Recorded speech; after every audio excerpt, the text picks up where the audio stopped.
Honorable members, Mr. Speaker.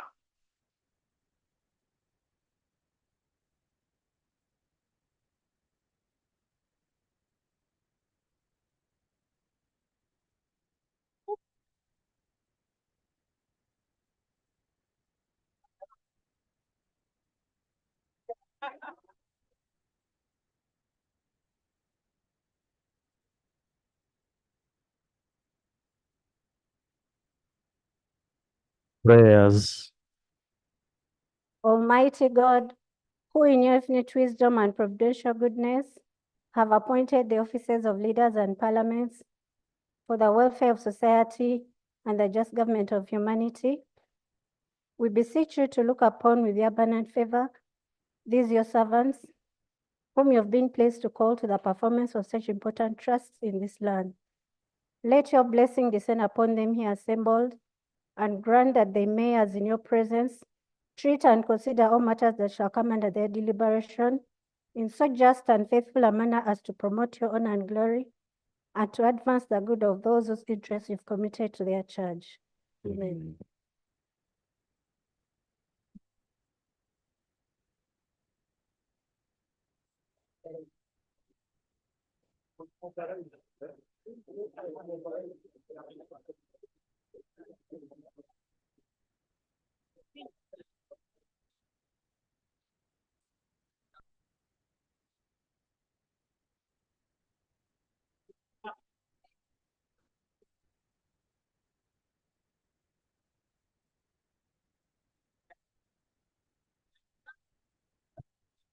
Item 2 on the order paper, communication from the chair. Honorable colleagues, I want to welcome you back from recess. It seems if we had to go by your attendance, seems we've given you an opportunity to run back. I don't know whether it was hot down there, but I think most of you used it as an opportunity to interact with your constituents and share views here and there. And yes, you need to be planning for this, because we want every time we finish the budgeting process, we give you time to go and share with your constituents, because it's usually a very hectic period. So, honorable colleagues, we really start on a very sad note.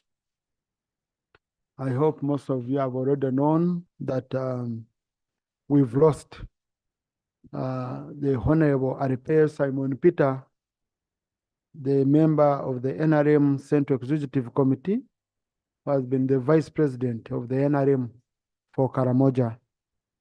And also, he's a former member of parliament representing the people of Moroto municipality in this house. He died today morning as he was coming to attend the Central Executive Committee of the NRM that was supposed to approve the committee leadership. He died in an accident along Mbare Tirini Road today morning. Very, very, very, very sad. I want to extend our condolences to the family, to His Excellency the President and Chairman of the NRM and members of SEC, and to the people of Karamoja and the county at large. Honorable Aripe has really served this country diligently over a long, long period of time.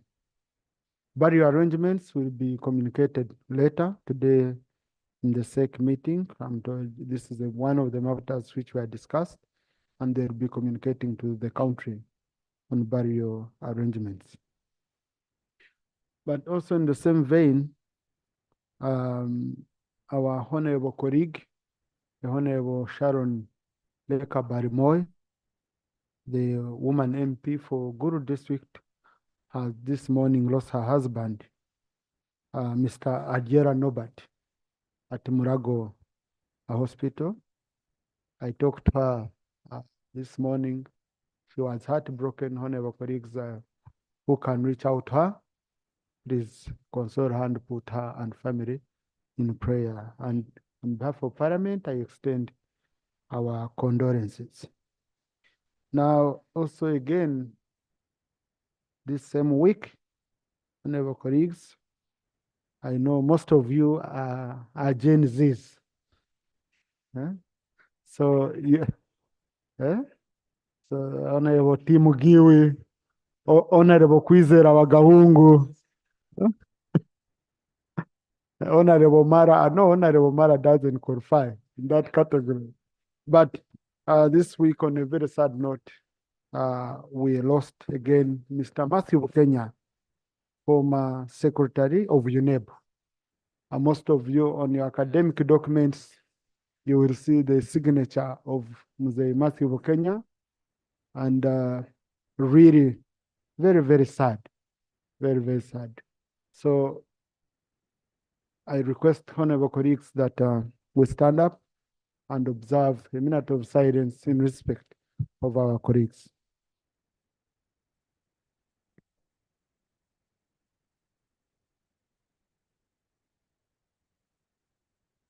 May their souls rest in eternal peace.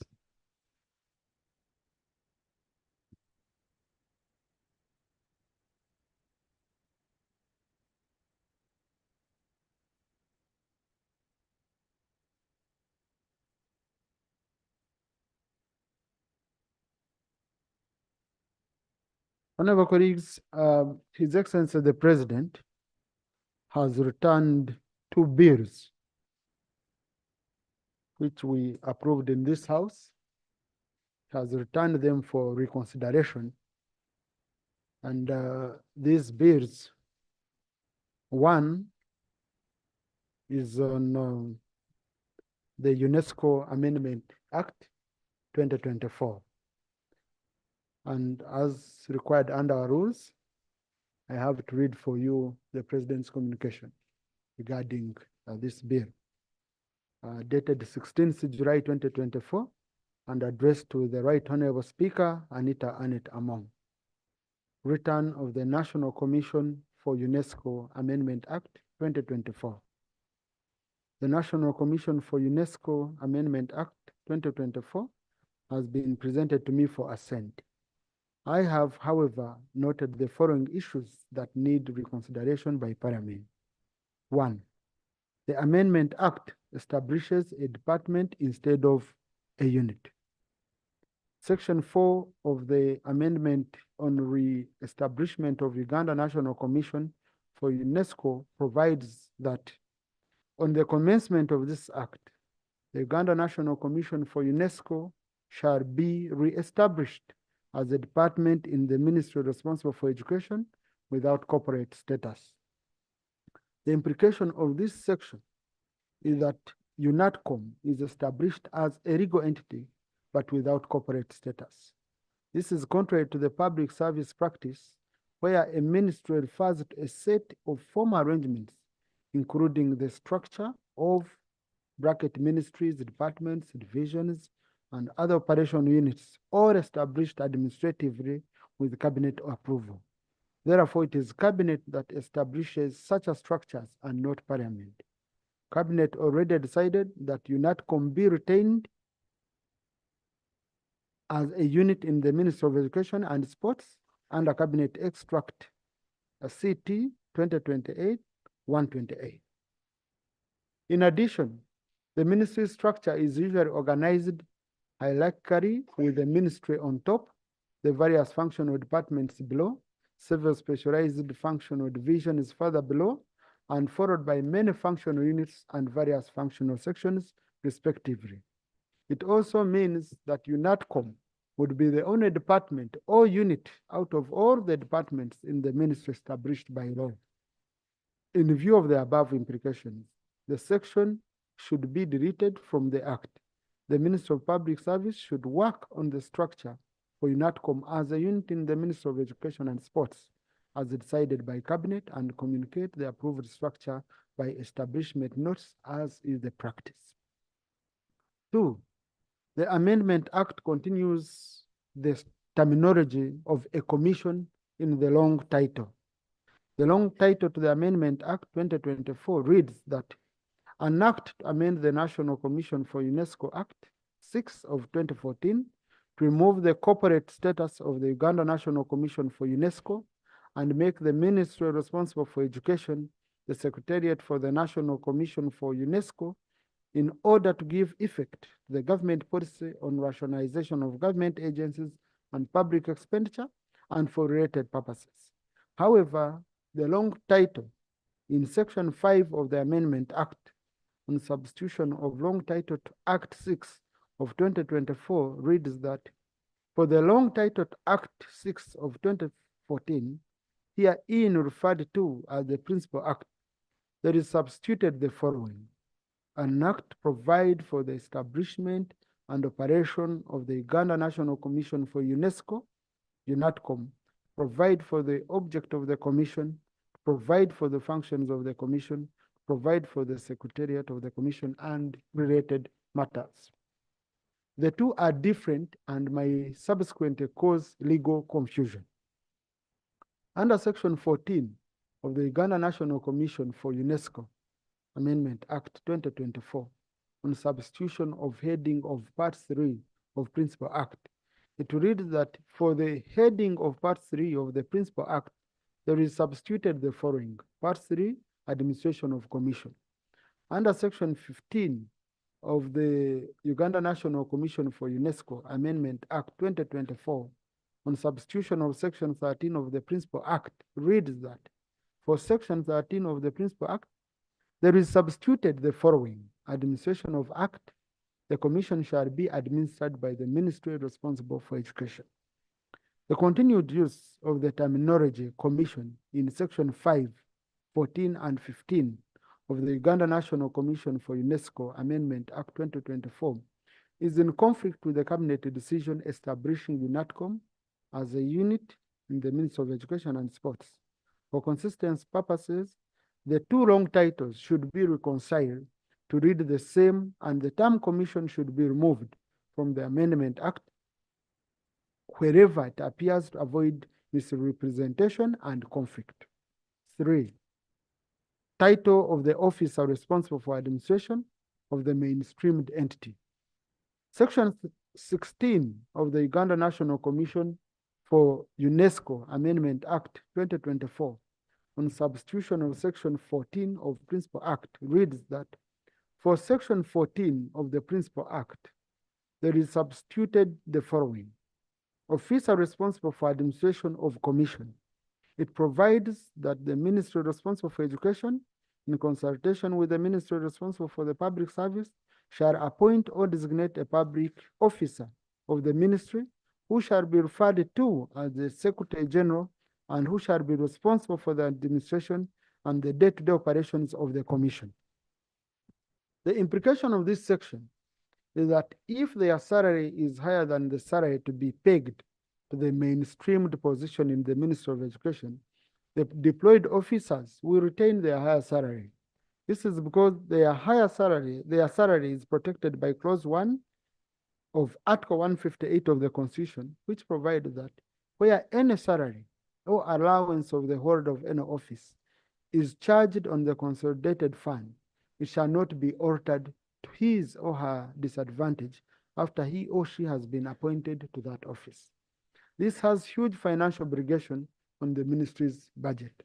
In view of the above, the staff should be retired on the abolition of office or be asked to apply to the Education Service Commission if they meet the requirements and if there are vacancies in the Ministry of Education and Sports structure. Therefore, in accordance with Article 91, 3B of the 1995 Constitution, I hereby return the National Commission for UNESCO Amendment Act 2024 to Parliament for review of the provisions above. Yoweri Museveni, President. Copy to the Vice President, the Right Honorable Prime Minister, First Lady and Minister of Education and Sports. I refer the returned act to the Committee on Education for further processing.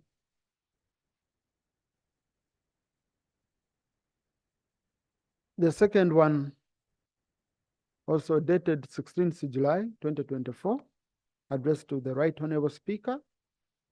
Return of the Higher Education Students Financing Amendment Act 2024. The Higher Education Students Financing Amendment Act 2024 has been presented to me for assent. I have, however, noted that the following issues that need reconsideration by Parliament. 1. The wrong title to the Higher Education Students Financing Act 2024. The wrong title of the Amendment Act is different from the one stated under Section 5 of the Higher Education Standards Amendment Act 2024. For instance, the former reads, an act amend the Higher Education Students Financing Act 2014 to mainstream the functions of the Higher Education Students Financing Board into the Ministry responsible for education in order to give effect to the government policy on rationalization of the government agencies and public expenditure and for related purposes. The above long title is different from the wrong title to the Higher Education Students Financing Amendment Act 2024 under Section 5, which states as follows. For the long title to the Act 2 of 2014, in this act referred to as the Principal Act, there is substituted the following. An act to establish a scheme to finance students to pursue higher education in Uganda, to establish a fund, finance the scheme, and to provide for the management and administration of the scheme and fund by the ministry responsible for education. For consistency, the two long titles to the act should be reconciled to provide for the same. 2. Transitioning of the current employees of the Higher Education Students Financing Board. Section 43(6) on savings provides that the staff of the Higher Education Student Financing Board may be redeployed to serve in the public service subject to availability of positions. This is irregular because the Higher Education Students Financing Board staff were neither appointed in the Education Service by the Education Service Commission in accordance with Article 168, Clause 5 of the 1995 Constitution, nor appointed in the public service by the Public Service Commission under Article 166(1) of the 1995 Constitution. This means they are not eligible for redeployment in both the education service and public service as proposed in the above section of the Act. Therefore, Section 43, Clause 6 of the Higher Education Students Financing Amendment Act 2024 on savings should be deleted because it is not applicable to employees, to Higher Education Students Financing Board staff. The staff should be retired and compensated on abolition of office. If they intend to join either the education service or the public service and they meet the requirements, they should go through the recruitment process. In accordance with Article 91(3)(b) of the Constitution of Uganda, I hereby return the Higher Education Students Financing Amendment Act 2024 to Parliament for review of the clauses above. Yoweri Kaguta Museveni, President. Copy to the Vice President, Right Honorable Prime Minister, First Lady, and Minister of Education and Sports. I refer the same to the Committee on Education for processing. Honorable members, as you are aware, the Honorable Nyamutoro Fiona was appointed Minister of State for Minerals.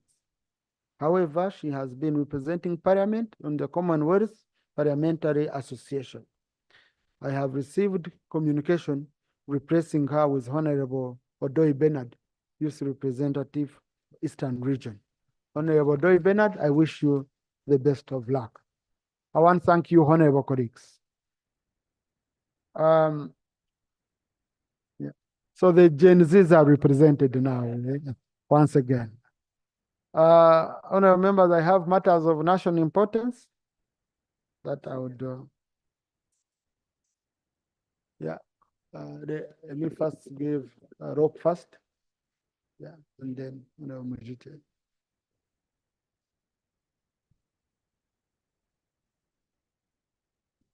Thank you, Right Honorable Speaker. I want to join you in welcoming colleagues back from recess. Honorable Speaker, quick issues for me to thrash out. Yesterday, some of our colleagues were arrested and are still in jail, together with other citizens. The mentioned colleagues are Honorable Hassan Chirumira from Katikamu South, the Honorable Charles Tebandeke, Bale County, the Honorable Francis Zake from Mitiana Municipality, and other citizens. They are in Luzira as we speak, simply because they went to attend a regular press conference at their party's political headquarters, for the avoidance of doubt, the National Unity Platform headquarters. Honorable Speaker, I think it would be a good thing for government to help us understand the seeming double standards there are, because several other political entities keep operating, but for some, it doesn't get to happen, to the extent that even members of parliament who are going to their party headquarters to attend a press conference, together with other people, get to be bundled up and roughed up, and they're in jail, apparently, for going to attend an unlawful assembly. I think it would be good that government helps us understand that matter. Secondly, Right Honorable Speaker, this parliament was approached by government to rationalize a couple of entities. And this parliament went through an entire process to do that. The reasoning by government was twofold. One, there's duplication of roles. There's an entity handling certain matters, another entity doing the same work, so duplication. The other reason given by government was that it was important that we save taxpayers' money. And Parliament, in many respects, listened, because it made sense, logically, politically, and otherwise. And so many entities were rationalized by this House. Right, Honorable Speaker, you chaired some of those sessions. What's baffling, though, is we seem to make one step forward and then two steps forward. Backwards. Thank you. One step forward, two steps backwards. Right, Honorable Speaker, recently, we saw government coming up with a new unit. Just honorable colleagues, today allow free sitting for colleagues who are standing. Please. Honorable Miyingo, you can sit next to Honorable Sarirwa. Please, free sitting. Let's continue, Honorable. Sorry for the... Right, Honorable Speaker, we have seen government recently, while we're in the process of rationalization, coming up with a new unit, which they have called the State House Revenue Intelligence and Strategic Operations Unit, that was created to fight corruption in URA. We ask, is this not duplication? Because we have several anti-graft fighting entities. Why not empower them, as opposed to creating a new entity? This might not be a creature of statute, as is the case with others, but it's a full-fledged unit that's meant to have operational funds. It's meant to have a structure. Why? Government needs to help us understand, because you came here and told us, let's rationalize entities, cut down on expenditure. But you're creating new entities to do work that, in our view, should be executed by already existing entities, which we should be empowering. If we think they're not doing good enough work, if we think some of the people they are in are not competent or whatever the case might be, throw them out, replace them with those who are qualified. Why? Still on this issue, Right Honorable Speaker, the person who was appointed to lead this unit, a one David Kalemera, is a convict of tax fraud, Right Honorable Speaker. I ask, are we setting a thief to catch a thief? And Right Honorable Speaker, I want to lay on table a judgment, because these are not my words. When I say he's a convict of tax fraud, I want to lay on table a judgment by a court of law in Uganda. This is Uganda versus Kalemera David and others, in which Justice Kidudu convicted them for tax fraud. And this is, so I'm laying this on table right now, Speaker. This is the person that's been appointed to fight corruption. He was convicted for corruption, for tax fraud. It does not make sense at all, right, Honorable Speaker.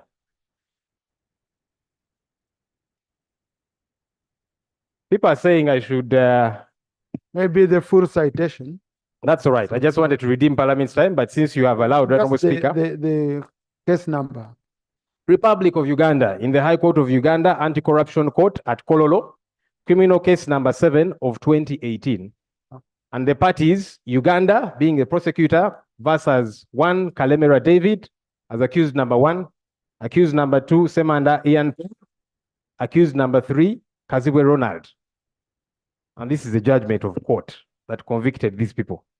So somebody who was convicted of corruption has now been appointed to fight corruption. It does not make sense, right, Honorable Speaker. And right, Honorable Speaker, these are the kind of things that annoy the citizens of Uganda who don't think we are serious about the fight against corruption. Because when we are appointing corrupt people, according to court, to fight corruption, people get agitated. Finally, right, Honorable Speaker, and this one, I'll request that it be addressed by yourself, right, Honorable Speaker. Honorable Senyan, the rules are very clear. No, just a minute. Honorable colleagues, when I'm chairing a house, never access a microphone without my permission. Please. Please. And why I'm emphasizing this, the people of the Hansard are complaining. 4 people are speaking in a microphone and they fail to get a record of who is on the floor. So, and anything spoken from here must be on record. So I request that one we keep, so that we make it very easy for our record to look cleaner and more. Thank you, Right Honorable Speaker. Finally, Right Honorable Speaker, the other 2 issues we are seeking for government to clarify, but this particular matter, final one, I request yourself, because as far as I am concerned, it should be clarified by office, right, Honorable Speaker. There seems to be double standards within this, our institution called Parliament of Uganda, right, Honorable Speaker. Right, Honorable Speaker, last week, there are some citizens of Uganda that came to Parliament with placards protesting against one of our colleagues, the Honorable Theodore Sechukubo. They came the first day, and he's present in the House. They came the first day, they were ushered into Parliament nicely with their placards. Then they came the following day. They were still ushered in, right, Honorable Speaker. Right, Honorable Speaker, you received them on behalf of the Speaker. You asked that a few of them come to meet you from the group which came to Parliament. And some of us were happy that this Parliament is able to be accessed decently by people who are saying we are peacefully protesting. Today, right, Honorable Speaker, there are some young people who, as we have been witnessing, have been coming to Parliament in similar fashion with placards, marching, saying they have concerns about corruption in Parliament and elsewhere, and they were coming in similar fashion, like those ones, to come and raise their concerns here in Parliament before us and before you, right, Honorable Speaker. Many of them have been bundled up, they have been beaten up, many are in jail. And so I thought, the same way, right, Honorable Speaker, you received those who were protesting, apparently, against one of our honorable colleagues, you would receive them in similar manner, because they're saying they have concerns as citizens of this country, concerns about Parliament of Uganda, concerns about many government entities, concerns about corruption, right, Honorable Speaker. I don't know why they were not accorded the same kind of treatment, the same kind of respect, because they were not coming to fight. They did not have daggers, knives, or whatever the case might be. They had placards similar to the other one. So I thought, right, Honorable Speaker, you would help us understand. I don't know whether it was an order from your office, maybe not, but at least I saw the other ones, you received them. For these ones, it has not happened. Why, right, Honorable Speaker? Thank you, sir. Thank you. I heard the Honorable Sechko saying I put just allow me to first clarify on that, and I put the record straight. And I was supposed to meet with Honorable Sechkubo today, but my day became long. I haven't called you, Honorable. Apologize. But I had called you earlier on, saying I need to meet you today. What happened the day when some people entered here in Parliament, 12th July, for record purposes, is not something which had been sanctioned by the leadership of Parliament. The people who came and entered, I would say it was a lapse because we had not guided security of Parliament very well on how, listen to me, yes, on processes of receiving petitions in Parliament. Now, when the same people, because that day, the speaker was not in, the deputy speaker was not in, okay? And usually what happens, the security contacts whoever is in. Well, if the speaker is in, they will contact the speaker. If the speaker is not in and the deputy is in, they will contact the deputy. The same people returned on Monday. And when they returned on Monday, I was contacted by security that there are people, they have again returned, that they had written, now they've again returned to bring a petition. I instructed security that that's not how we operate.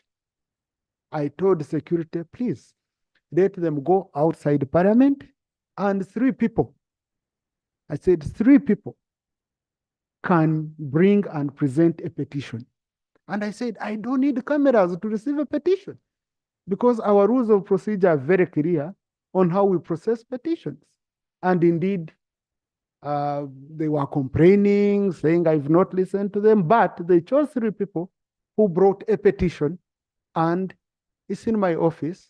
And it's one of the reasons as to why I wanted to meet the Honorable Sechkubo, because I want to share it with him as I come here to guide on how such a petition should be processed. So we are sorry over what happened on the 12th, that lapse, but our procedure for receiving petitions is clear. Number 2, on what's happening, which the Honorable Senyon is referring to, I have the institution of Parliament has not received any notification, formal notification of anyone who wants to bring a petition regarding the issue they are talking about in public. I will not move from my chair to move around to start looking for people, to soliciting for petitions from the public. When we are a formal institution that has formal structures, I request if there is anyone, the address of Parliament is known. If there is anyone who wants to bring a petition to Parliament, let them write to the leadership of Parliament. We shall guide them on how to bring the petition. And we shall receive it if it's coming. But now, me, if you want to bring a petition to Parliament, you write to police. You don't inform me. I also go read through news and all that. It becomes difficult for me to arrange for you. Otherwise, Parliament is open to receiving any petition that would come. That's why you provide in our rules on how to process this. So we've not blocked out anyone, my brother, the Honorable Joel. Thank you. Yes, the Prime Minister, they had raised, the Honorable Senyon had brought issues.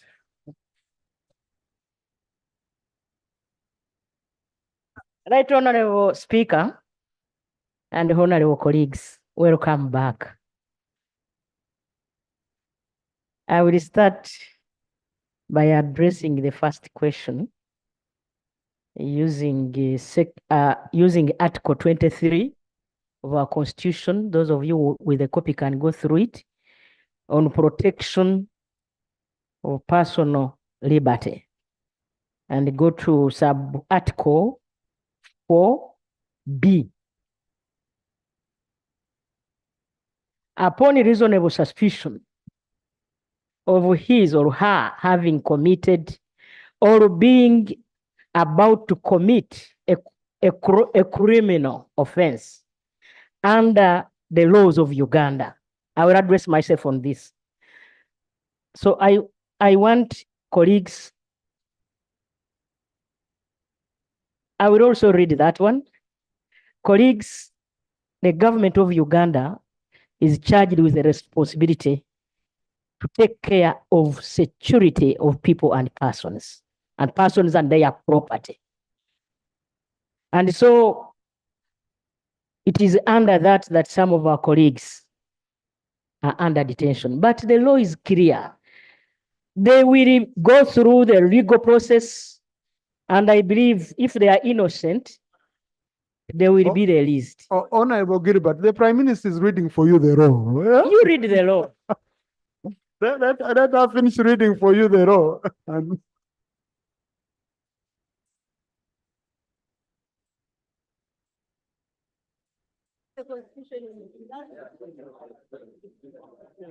You know, these legal people think for us we don't read.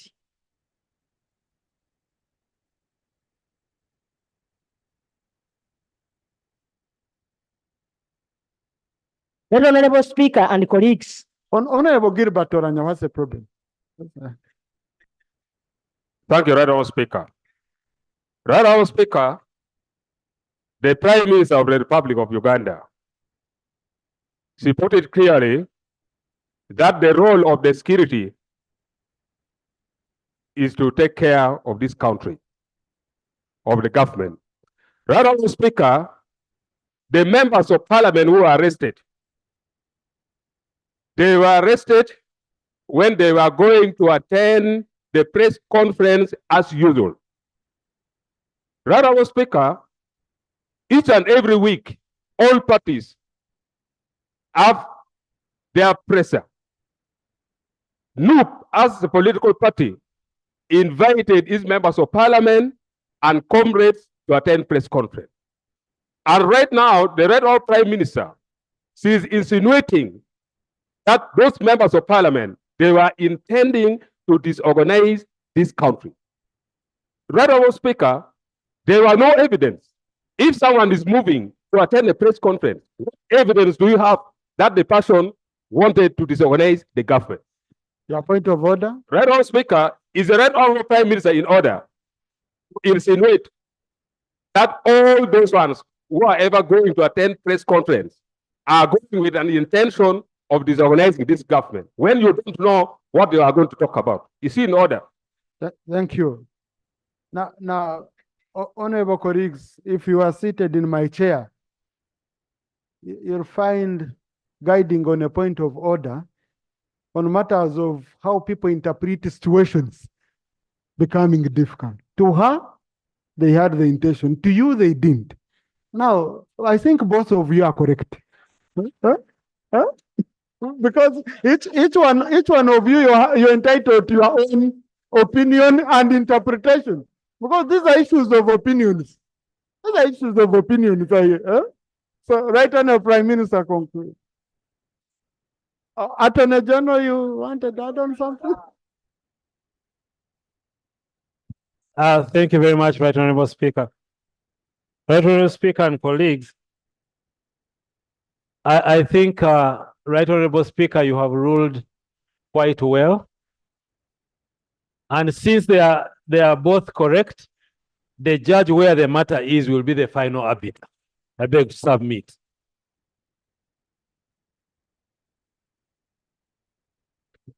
Right on, Prime Minister, that's closed. We got your issue. Let's not Yes, reopen that's where I'm that. going, Yeah. Right Honourable Speaker. Right Honourable Speaker and honourable colleagues, everybody here is aware that the president has got executive powers to appoint. He has executive powers, I repeat, to appoint any person. Because I've seen him even appoint some members of the opposition. Yes, so I believe this question is not for me. It will go to the appointing authority. Now, honorable colleagues,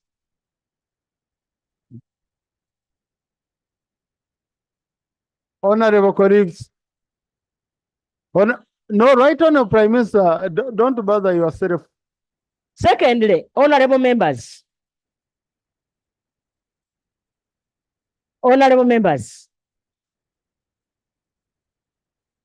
I want to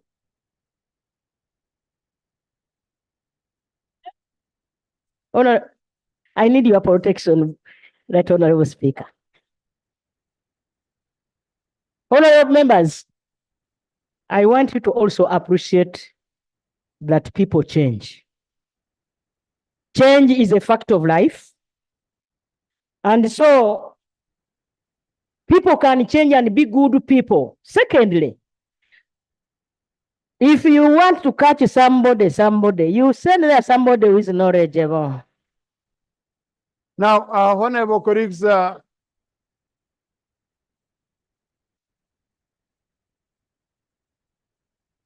order, honorable colleagues.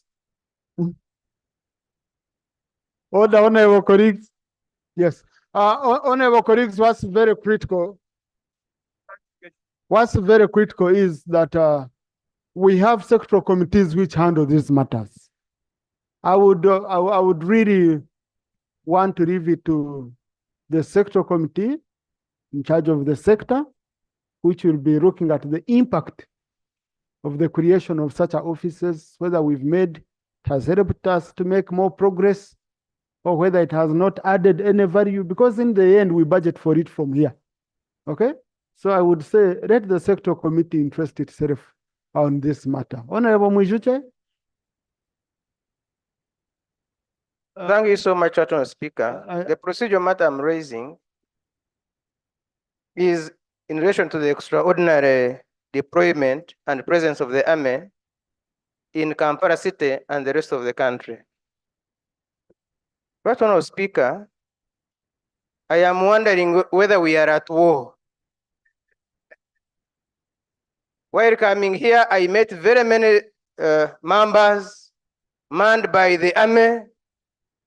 And so my concern, right, Honorable Speaker, is whether the police has been overwhelmed, so that the police has taken over the mandate of the army has taken over the mandate of the police, or two, whether somebody has declared a state of emergency.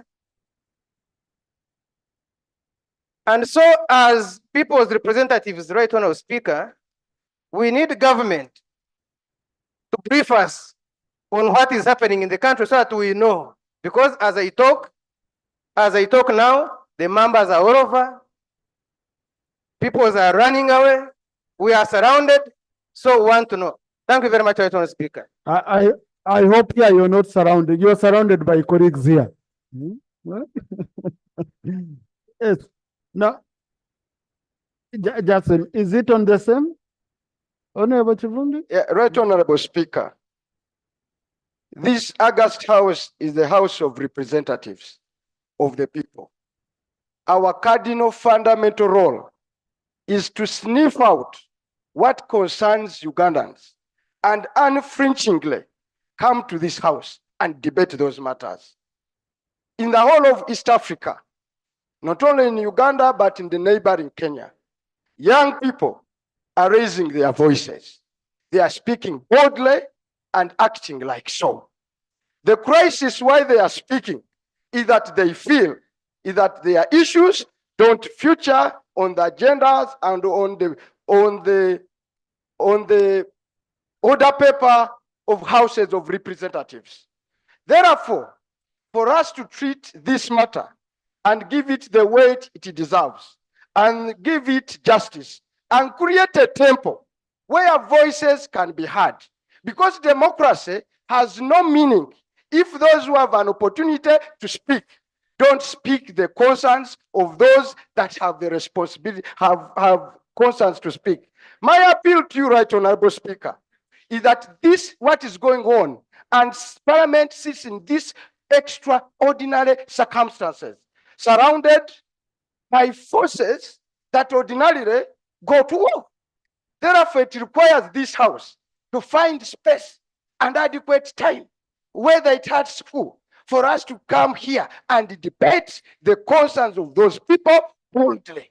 Otherwise, for us to gloss over and laugh over them, one day they will overwhelm those members. They will overwhelm those forces and descend to our homes, to our places of work, and find us everywhere on the street and say, we no longer represent them. I want to appeal to you. And when I appeal to you, I think these are the special place for you. Because you and me, Right Honorable Speaker, come from that kind of activism. We've been there. We know what it takes. And we've been beaten together with you over the years. But we deserve to be heard. So I want to appeal to you. Order. Find adequate space Order. and house this matter and find adequate time and we debate the. Thank you. Now, honorable colleagues, you see, I told you one thing, and honorable Chivumbe, you heard me properly. I want to go around soliciting all these views. If people are saying they had a petition, they had a document, nothing I've seen. The moment it comes, we shall see a way of managing it, and we usually allow all these issues. But also in committees, you always go through all these issues. But honorable colleagues, you're deviating me. I have an order, please. I have an order paper which I issued out. Matters of national importance, Honorable Bataringaya, Honorable Seshku, I'll give you time, don't mind. Honorable Bataringaya.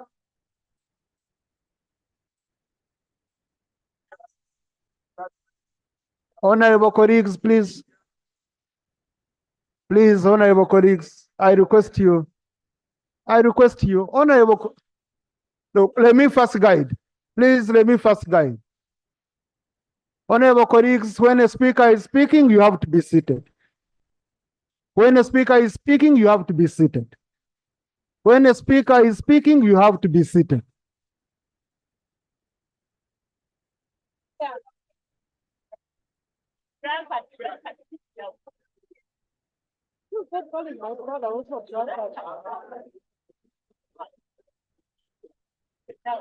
Honorable colleagues, let me guide you.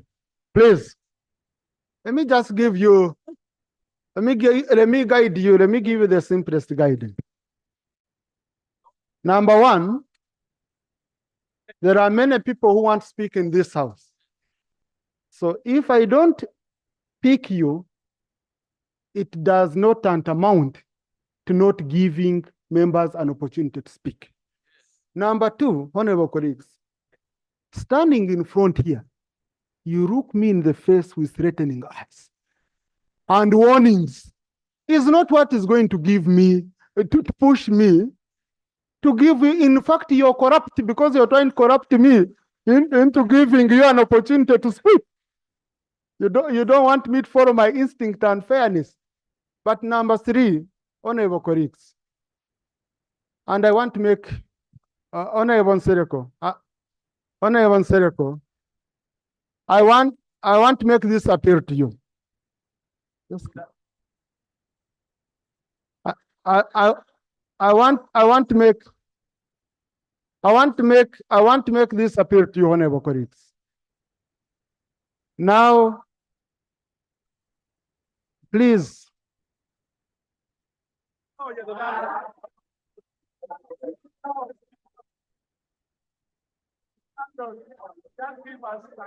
Haji, Haji, I request you, Haji.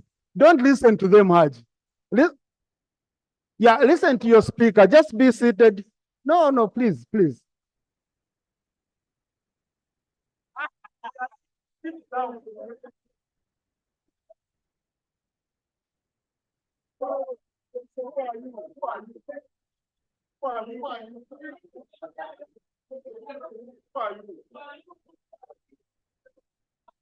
Now, honorable colleagues, I just want to tell you this.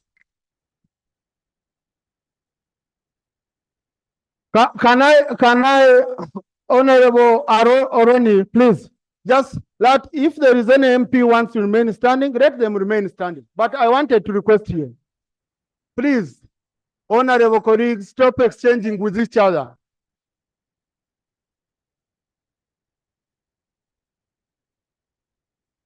Honorable Bataringaya, raise your matter.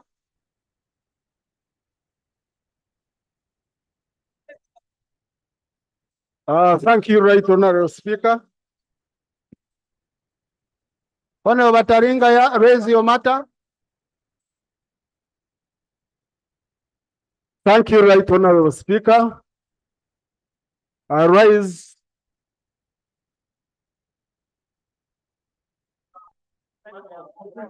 on a matter of national importance that concerns Katonga Bridge.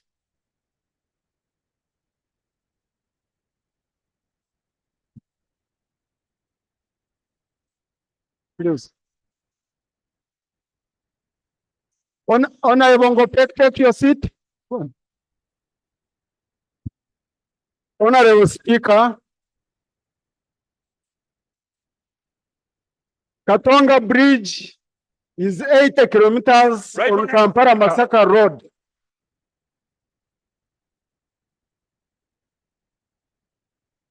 Wait.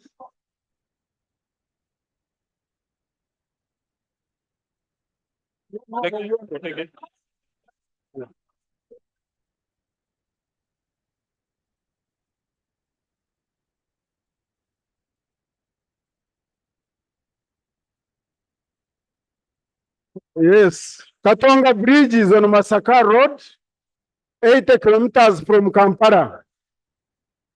And it is now Honorable Taringa, let me first guide members. Honorable colleagues, tomorrow, the Business Committee of Parliament is sitting. And honorable colleagues, tomorrow the Business Committee of Parliament is sitting. And one of the issues we are considering on our business is the State of the Nation address, where you find that all these issues we are raising, the president touched them, and we are going to have a debate for 2 days regarding these issues. It's a very good platform other than coming in piecemeal under procedure. Because even procedure, we are limited under procedure. So I would request, honorable colleagues, you will have all the time to debate these issues very, very soon. And all of them are going to come up. So I don't think it's helpful for us to start exchanging with one another. Number two, honorable colleagues, what I wanted to tell you. Honorable colleagues, please listen. Honorable Mwezo, please, colleagues. You know, there is something which I sit down in my chair, I go in my bed, and it pains me. And what pains me is how colleagues have gone for each other. And this brings me, and no, Arion is my brother. And this brings me to a point of worry. A point of worry on us, honorable colleagues, and how we have gone for each other at such a critical time. And it brings me to an African saying that when brothers fight to death, strangers inherit their wealth. You are fighting each other to death. Others are going to inherit your presence here. And this does not mean that we shouldn't check each other. But it surprises me the level of mistrust that has gone on between colleagues. I've remembered I have been going to constituencies of opposition colleagues. I'm NRF, when I was NRF. But I ensure that I don't even talk about a colleague. I can talk about my party, but I don't talk about a colleague, because when it comes to issues of colleagues here, we are all endangered species. In all this we are doing, if the thinking is that some are going to come out clean and others dirty, I can tell you we are all in trouble. If we are to sink, we shall sink together. So, the State of the Nation address, and I've made a ruling on this. I don't want to proceed with it. The State of the Nation address which we are going to give priority very soon, is covering all issues which we are talking about. Honorable colleagues, I request you that we reduce on the temperature in the House, and we first focus on this. We constitute the leadership of committees. Tomorrow we finish our business committee meeting, and we bring State of the Nation address, and we debate in full all these issues. I request you, and so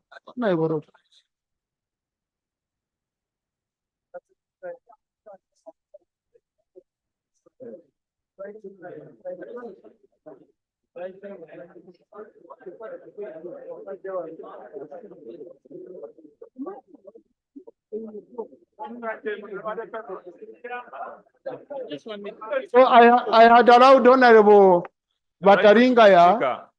I had allowed the member, Honorable. I had allowed the member. Derek, Honorable Speaker. I will give you an opportunity before we leave. I'll give you an opportunity. I rise on a matter of national importance concerning Katonga Bridge.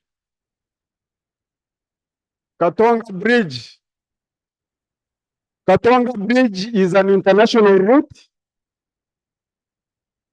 It serves Western Uganda, Northern Tanzania, Rwanda, Burundi, and Eastern DRC. 2 years ago, this bridge was swept away and closed for more than 6 months. Temporary measures were taken to repair this bridge, and traffic was channeled through the long Sembabule Road, which was inconveniencing to the traders for those 6 months. Can you give prayers? Of money and time. This bridge is now under threat, and therefore these are my prayers.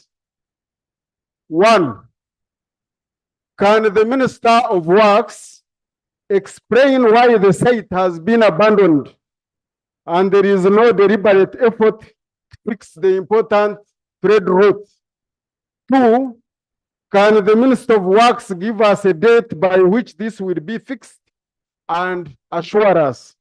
And 3, can the Minister of Works preemptively work on a shorter route to act as an alternative route during the repairs, reconstruction of this bridge? And I propose the Villa Maria Karungu Masaka Road. Thank you, Minister. I forward submit.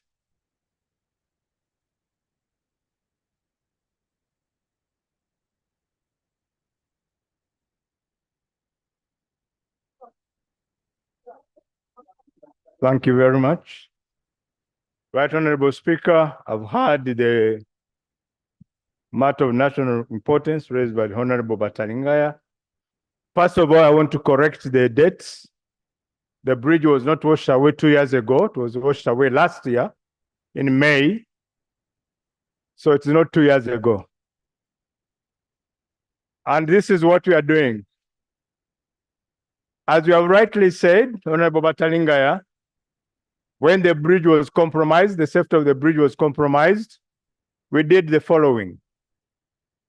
1, we created a diversion for most of the heavy trucks to go through the longer route of Mpigi, Sembabule, Masaka, and then rejoin Mbarara.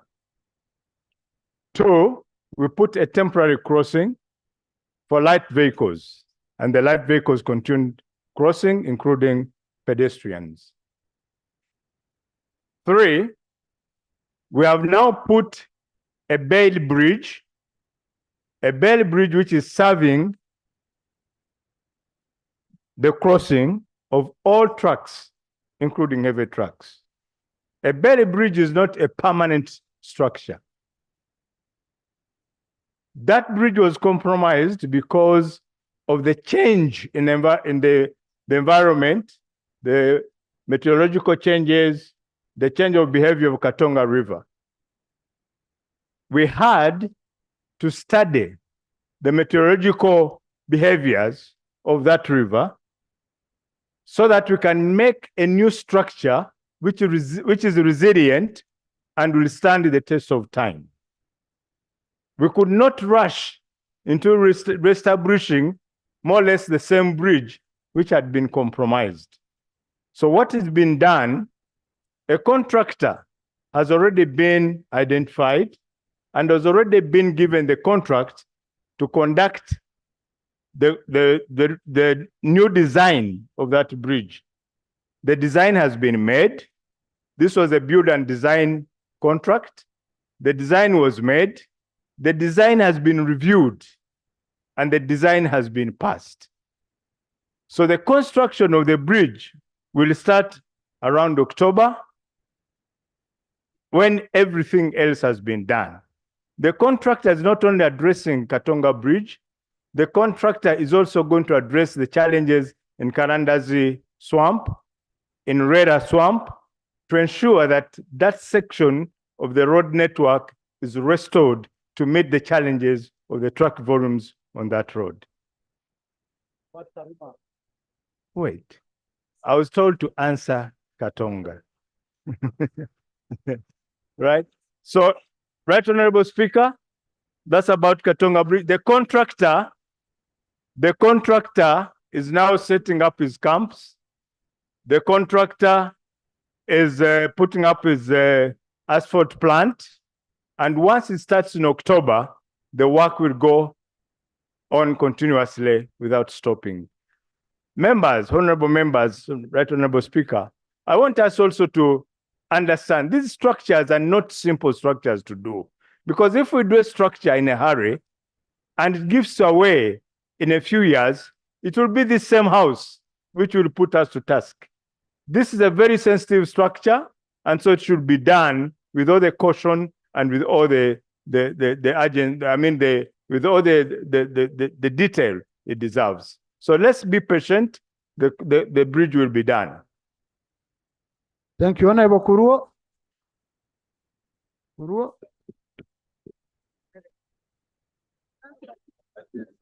Thank you very much, Right Honorable Speaker.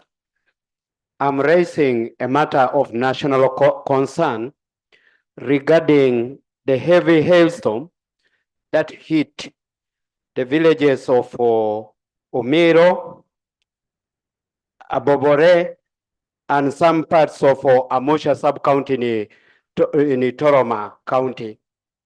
Right Honorable Speaker, it was a very disastrous rainfall that killed over 200 cows, and 200 animals, and also destroyed gardens of simsim, cassava, potatoes, and so on.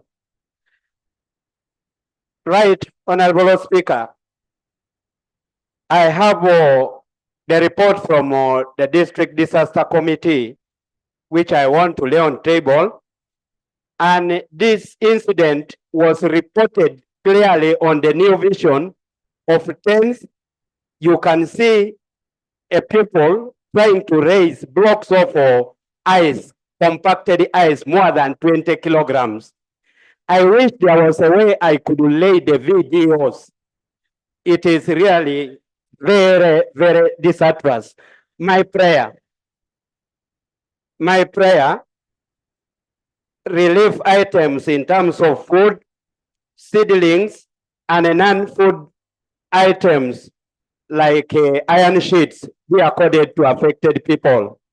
2, the Ministry of Water and Environment allocates enough tree seedlings to the people so that they plant trees in order to avert the climate change.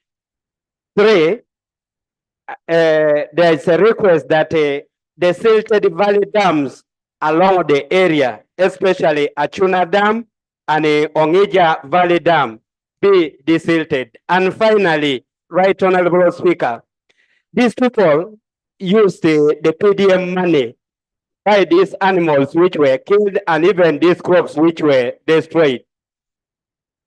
Yes, they use the PDM money. So the request is, let these people be compensated. Yes, I beg to submit. Thank you. Thank you. And I lay on table this report. Honorable Minister for Disaster.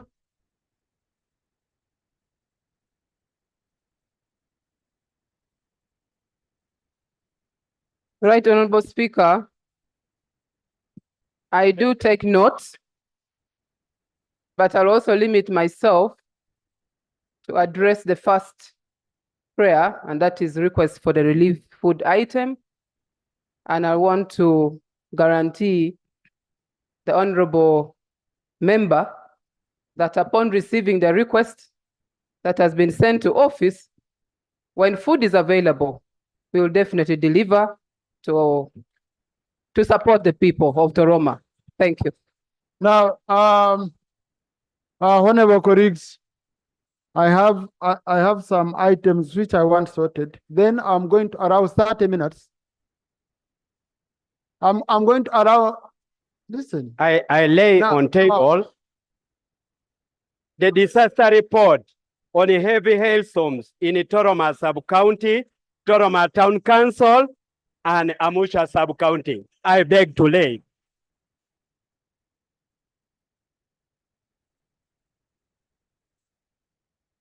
I also beg to lay a copy of the new vision. Yes, that showed how the storms affected the area. I beg to lay. Thank you. Thank you. Now, yes. Please, honorable, go and take your seat. Don't.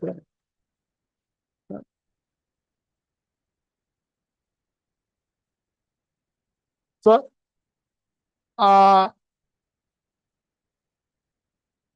honorable colleagues, I know there are members who have issues to do with security, that the situation today. I want to do 2 items, and then after I'm going to allow 30 minutes to focus on that. Okay? I'm in charge of this house. Please, I'm in charge of this house. Okay? And I know what I'm going to do. And when I tell you I'm going to do that, please, I will request Lope and Chief Whip. Usually, sometimes, if there are members who have brought issues to you, because sometimes they come to you, you guide me, those members are given priority, or I will, the independence and the rest, I will just use my own volition by looking at the members. For example, I know Honorable Nsereko, Honorable Rion, Honorable Sechkugo, Honorable Namuga, Honorable Nyeko, so Honorable Macho. So I will give you a chance, Honorable colleagues, you raise these issues. Honorable Ephraim Viraro.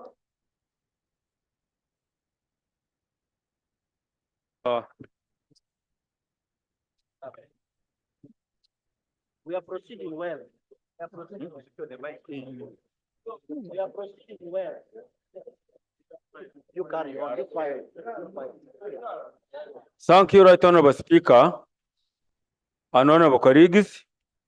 I rise on a matter of urgent national concern, which is a serious threat to the economic welfare and for food security in Uganda, starting from Buheju district. For the 3rd year, Right Honorable Speaker, now, Buheju district has been infested with variegated grasshoppers, which devour all green vegetation, but mainly cassava, bananas, coffee, tea, and all the pastures. The areas I have personally witnessed are the sub-counties of Rebenje, Bahanga, Nyachishana, Burere, Nyakashaka, Nyakaziba, Chahenda, and Engaju. The district report highlighting more details is here with me, and I'm going to read on table after this. Prayers. My prayers, Honorable Speaker. 1, I ask the Ministry of Agriculture, Animal Industry and Fisheries to go on the ground and investigate and eliminate these insects. Secondly, I ask the government to get in Buheju, establish the origin of these insects, provide a lasting solution. Lastly, since people have lost all of the crops, I ask government to provide urgent relief to the affected areas and the farmers. Right Honorable Speaker, I beg to lay on table this report. Thank you very much. Right Honorable Prime Minister.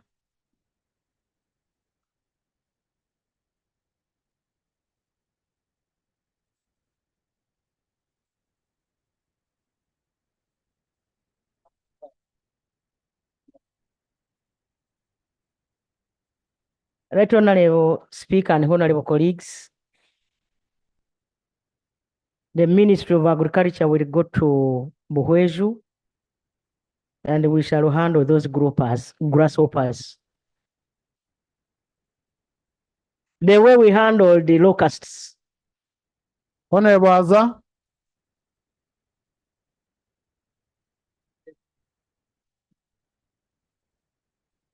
Thank you very much, Honorable Speaker and members of the August House. I rise on a matter of national importance, and the issue is about the abrupt suspension of the construction work for upgrading Koboko Yumbe Moyo Road. Mr. Speaker, the groundbreaking ceremony for that road took place on the 17th of May 2024, presided over by the Right Honorable Prime Minister, who is present here. And Mr. Speaker, immediately after the groundbreaking ceremony, tractors, graders, bulldozers, caterpillars, wheel loaders, and heavy-duty trucks were brought on the ground, and works commenced immediately. But 2 weeks after that, Mr. Speaker, all this machinery were withdrawn from the site. Yes, they were withdrawn from the site as I talk now. And right now, there's no work that is going on.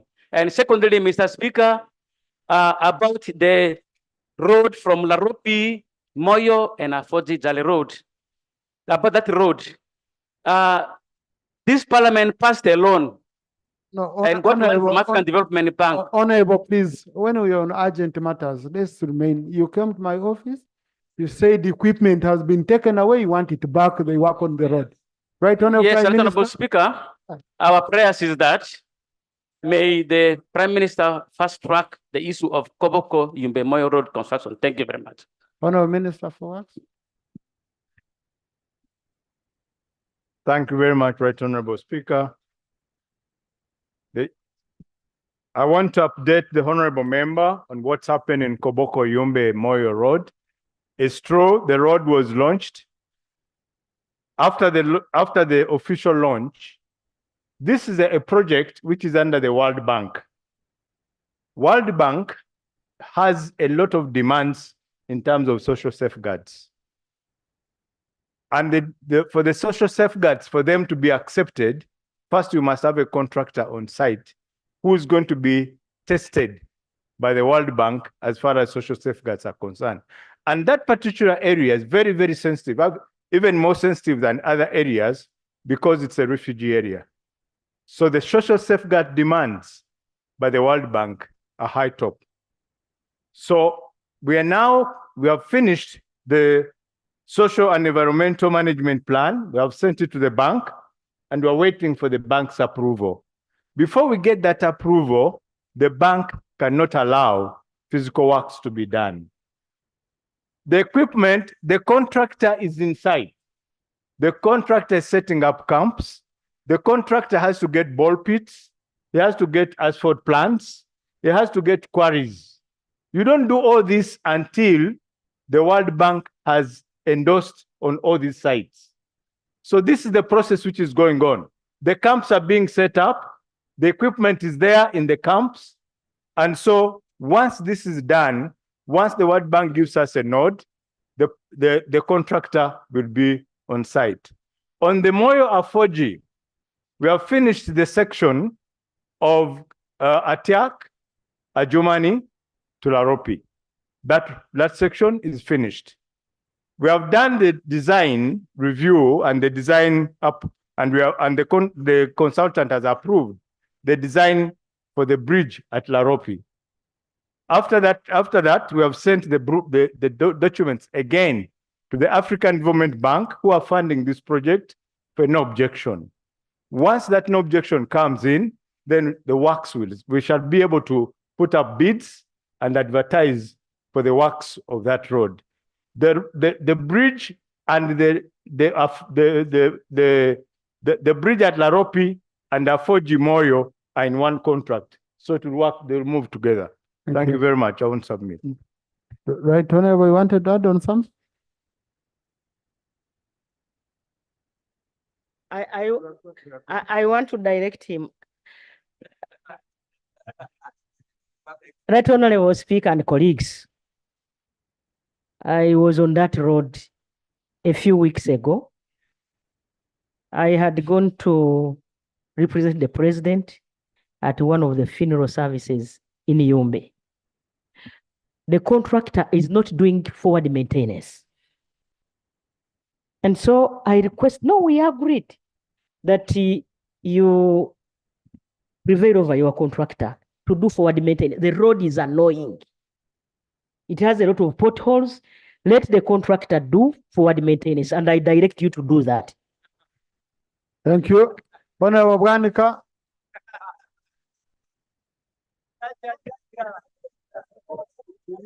Thank you. Thank you, Right Honorable Speaker. Right Honorable Speaker, I arise on a matter of national importance in regard to the areas for the coffee seedlings supplied by the nursery seed operators. Right Honorable Speaker, several nursery operators supplied coffee seedlings to government and they were distributed to farmers throughout this country. They supplied the seedlings in the season of 2021 and 2022 and the season of 2023. The Ministry of Finance required that they do validation. And according to the letter of the PSST of 18th March, which was addressed to the Managing Director, Uganda Coffee Development Authority, the validation was finished. And there is a total area of 49 billion. Right Honorable Speaker, in this year's budget, 2024, we provided for only 2 billion shillings for these nursery operators. My prayers, government should commit to pay the areas for the coffee seedlings for the nursery operators as a priority. Secondly, Right Honorable Speaker, government should undertake to support these suppliers who are suffering from bank loans, either with promissory notes, so that their situation is saved. I so pray, Right Honorable Speaker. Right Honorable Prime Minister.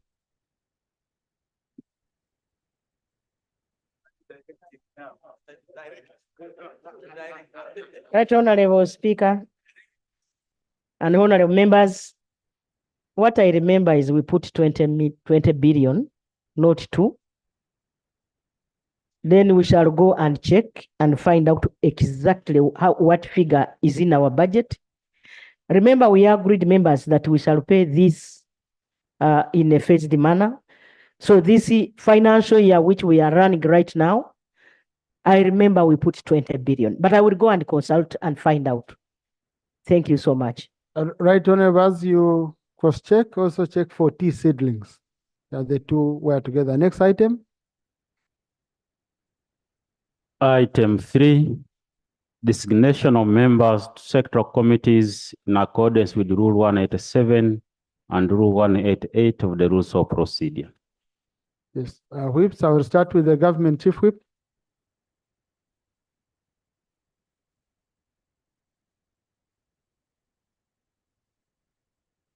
Right Honorable Speaker and honorable colleagues, I will be designating in 2 parts. One, concluding on the leadership of the sectoral committees, then designate the membership for those who have not been designated.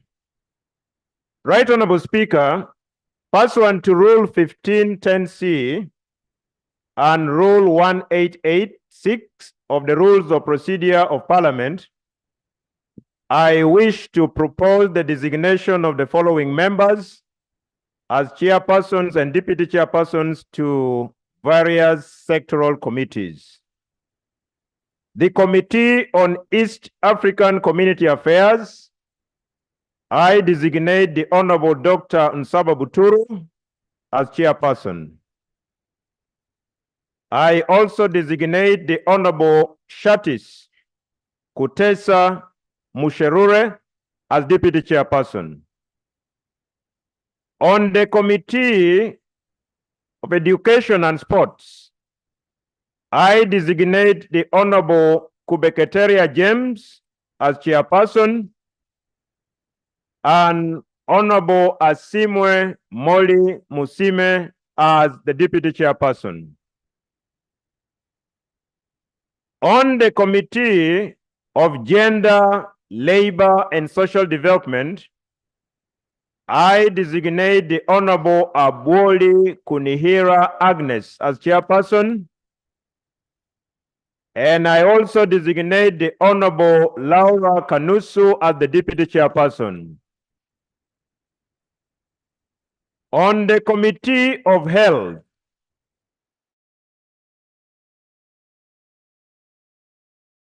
chairperson. On the Committee of ICT and National Guidance, I designate the Honorable Tony Ayo as chairperson and Honorable Idi Isabire as deputy chairperson. On the Committee on Legal and Parliamentary Affairs, I designate the Honorable Baka Stephen Mugabe as chairperson. On the Committee of Environment and Natural Resources, I designate the Honorable Albert Edmond Ariko as chairperson. On the Committee on Presidential Affairs, I designate the Honorable Bierogaba Alex Bakunda as chairperson, deputized by Honorable Flora Natumanya. On the Committee of Public Service and Local Government, I designate the Honorable Wakabi Pius as deputy chairperson. And finally, on the Committee of Trade, Tourism, and Industry, I designate the Honorable Sylvia Naebale as chairperson. Right Honorable Speaker, I beg to move on the leadership of sectoral committees. Now, on the membership, Right Honorable Speaker and honorable colleagues, pursuant to Rule 1510C and Rule 187 of the Rules of Procedure of Parliament, I wish to propose the designation of the following honorable members to the various sectoral committees as members.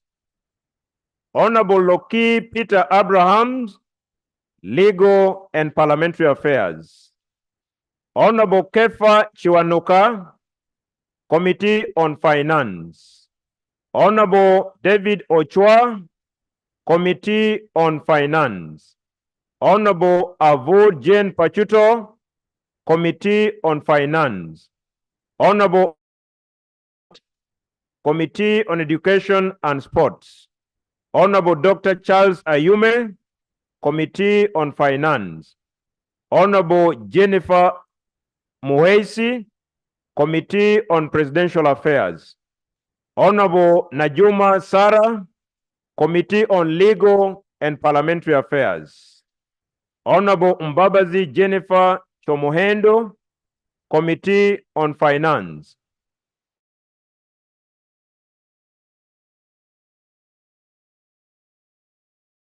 Onzima Godfrey, Committee on East Africa. Honorable Tracy J. John, Education and Sports. Honorable Isaac Mudoi, Local Government and Public Natural Resources. Honorable Kabahenda Flavia Ruabuhoro, East Africa. Honorable Bajire Agre Henry, Natural Resources. Honorable Babiko Jessica, Presidential Affairs. Honorable Mwine Mpaka Rwakojo Robina Gureme, Agriculture. Honorable Kisembo Noelin, Legal and Parliamentary Affairs. Honorable Chirabo Agnes, Trade and Tourism. Honorable Chemaswet Abdi Fadil, Kisos, Public Service and Local Government.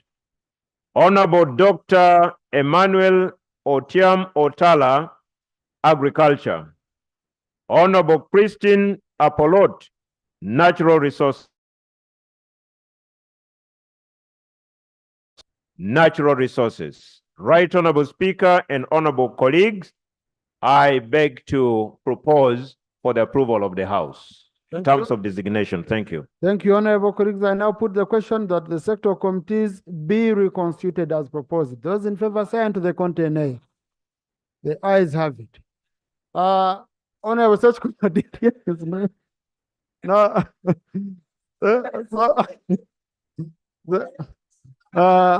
Honorable Sachko will prepare a petition and pass it over.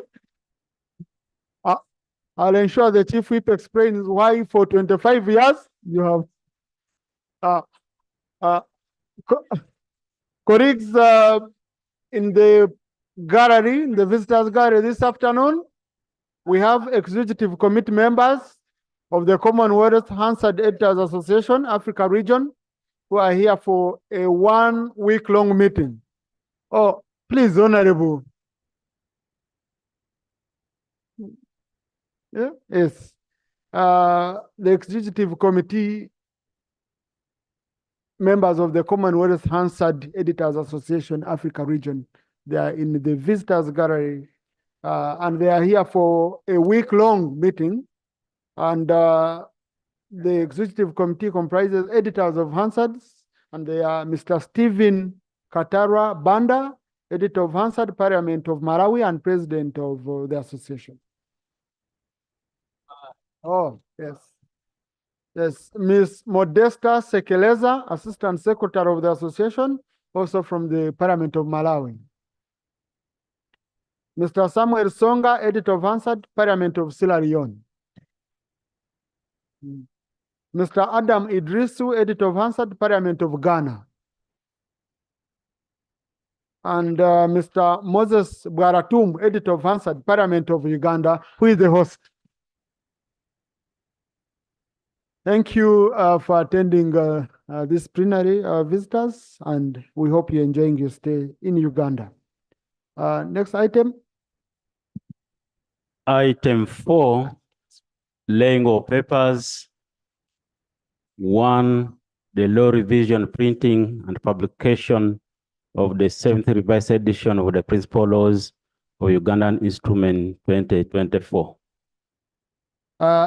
Before the Attorney General comes, I will amend the list, which is provided for under item 4. Allow him to lay one item that we didn't, one instrument we didn't capture, okay? Which is instrument number 49 of 2024. So you lay all of them.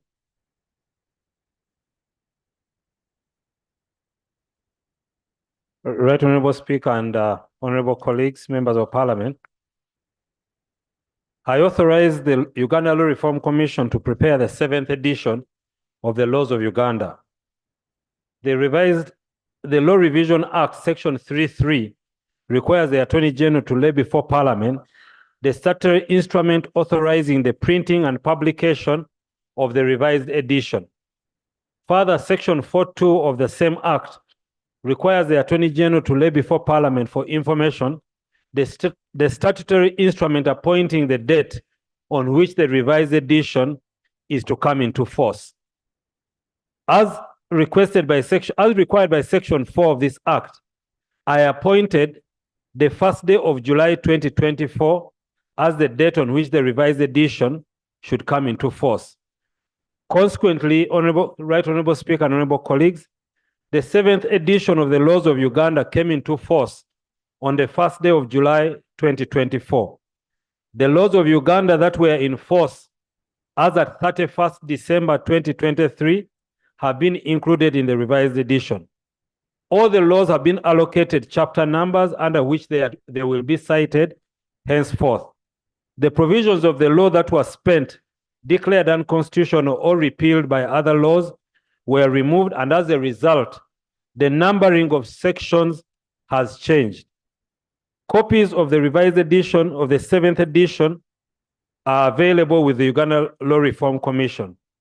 Right Honorable Speaker and honorable colleagues, I beg to lay the law revision, printing and publication of the 7th edition of the Principal Laws of Uganda Instrument number 10 of 2024.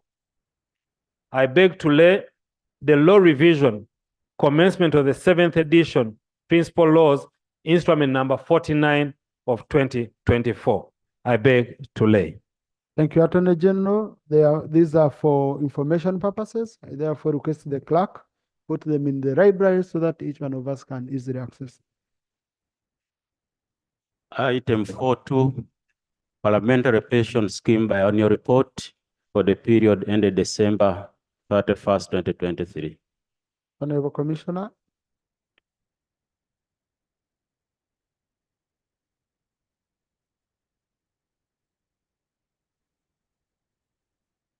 Right Honorable Speaker and honorable members, I beg to lay the biannual report for the Parliamentary Pension Scheme for the period that ended December 31st, 2023. I beg to lay, Right Honorable Speaker. Thank you. This is for information purposes. Let it be put in the library for easy access. Item 4.3, report of the Auditor General on the financial statements for the year ended 30th June 2023 of A, the road sector support project implemented by Uganda National Roads Authority, project number PG 3432 and the loan IDA number 200150032194. Commissioner. Right Honorable Speaker and honorable members, I beg to lay the report of the Auditor General on the financial statements for the financial year 30th, 2023 of A, the road sector support project implemented by Uganda National Roads Authority project. I beg to lay. Right Honorable Speaker B, I beg to lay Kapchorwa Swam Roads upgrading project loan under ADB. Right Honorable Speaker, I beg to lay.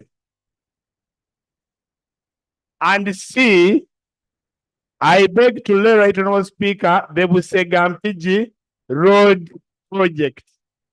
The report of the Auditor General. Right Honorable Speaker, I beg to lay. Thank you. Thank you, Right Honorable Speaker. The reports are referred to COSASE for further processing. Item 4.4, assessment report on compliance of the 20 development program budget from papers with the gender and equity requirement for the financial 2024-25. Honorable Minister for Gender.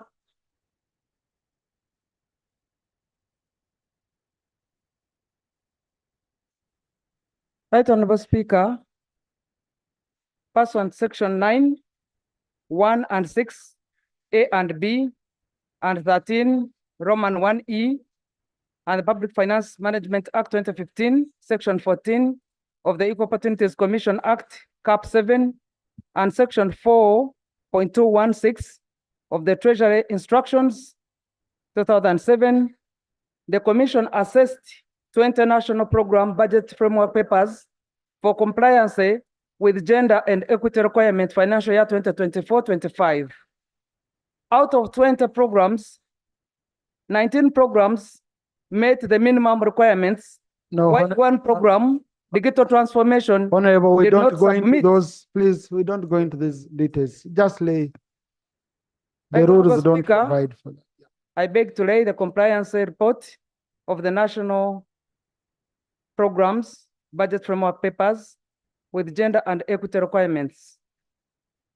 Thank you. Refer to the Committee on Equal Opportunities. Item 4.5, assessment report on compliance of ministerial policy statements with the gender and equity requirements for the financial year 2024-25. Honorable Minister.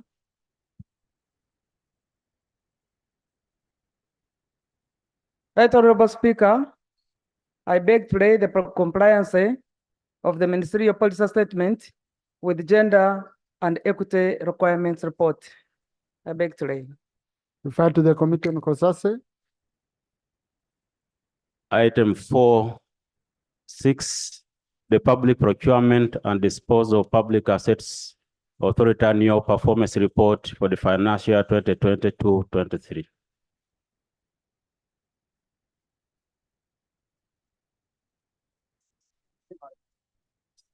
Government.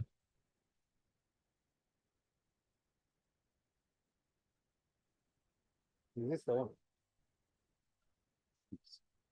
No. Right, Honorable Speaker, honorable colleagues, I beg to lay the annual performance report of the Public Procurement and Disposal Authority for the financial year 2022-2023. I beg to lay. Thank you. Refer to the Committee on Finance for further consideration and report back to the House. Item 4.7, tax expenditure report for the period July 2023 to June 2024. Attorney General. 7. Right, Honorable Speaker and honorable colleagues, I beg to lay the tax expenditure report for the period July 2023 to June 2024, financial year 2023-2024. I beg to lay. Thank you. Refer to the Committee on Finance for consideration and report back to the House. Item 7A, the zero memorandum A on the report of the Committee on Public Accounts Central Government on the Auditor General's report for the financial year 2021-22.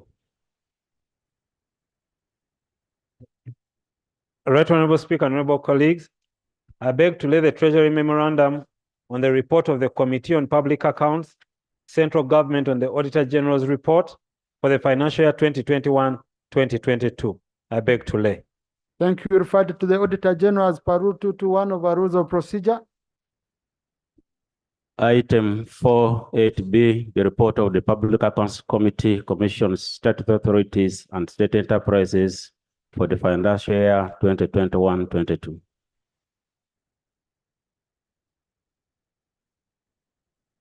All right, Honorable Speaker, honorable colleagues, I beg to lay the Treasury Memorandum, report of the Public Accounts Committee, commissions, statutory authorities, and state enterprises for the financial year 2021-2022. I beg to lay. Referred to the Auditor General as per Rule 221 of our Rules of Procedure. Item 8C, the report of the Public Accounts Committee, local government for the financial year 2021-22.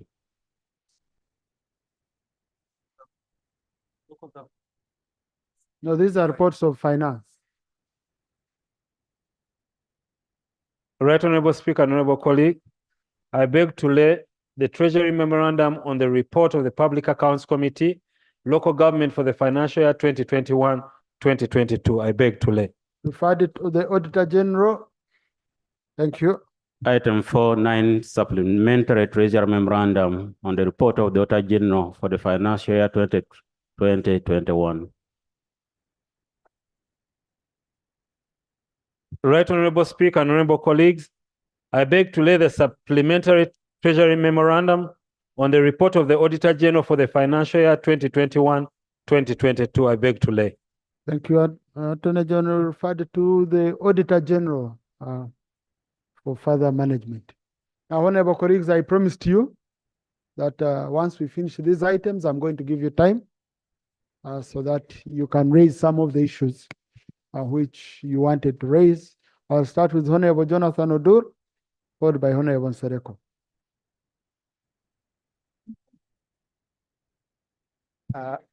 Thank you, Right Honorable Speaker. I would like to start by thanking the Right Honorable Prime Minister when she cited the Constitution of the Republic of Uganda and read for us the attendant laws. I was really pleased and very happy. I now invite your attention, Mr. Speaker, sir, to the national objectives and direct principle of state policy. And specifically, I want to go to principle number 26, accountability. They are short, I would like to read them. The first one says, all public offices shall be held in trust for the people. The second says, all persons placed in positions of leadership and responsibility shall in their work be answerable to the people. The third one says, all lawful measures shall be taken to expose, combat, eradicate corruption and abuse and misuse of power by those holding political and other public offices. This is the command of the Constitution that you, Mr. Speaker, you swore by in the oath for the office of the Speaker. All of us here, members of Parliament, we swore by it. So I really thank the President, but I must thank him because recently, despite being the first citizen, he was driving around and people questioned him to provide answers by virtue of holding the office as a leader, as a political leader. Although his response was not satisfactory to me. When he said, in Kalerwe, you don't have power because you voted for Noop. But at least he answered. At least he answered. That shows that if the president can humble himself and answer and be accountable, why are other political holders of offices in this country so adamant to the level that even the constitutional right of a member of parliament to express themselves, an attempt is made to curtail that? We had to fight. As a member of parliament, we have to fight and struggle to be heard on this floor of parliament. Mr. Speaker, my guidance, the guidance I'm seeking from you is that as political leaders of parliament, the Right Honorable Speaker of Parliament, the Deputy Speaker of Parliament, the 4 commissioners of parliament, first, before we go outside, there are questions that have been asked by virtue of the political offices that we hold. Ugandans want those answers. That is why people were marching to come and get the answers from parliament, because we, the representatives, cannot give them the answers they want. We are being accused as parliament that we are corrupt. I'm an MP, I am not corrupt. In fact, I don't know Uganda, but this one hurt me a lot. When I was moving around and I saw people pointing at me, calling me Owechitiwa, I thought it was something nice. Later I was told it means you're a thief. I am not. I'm not.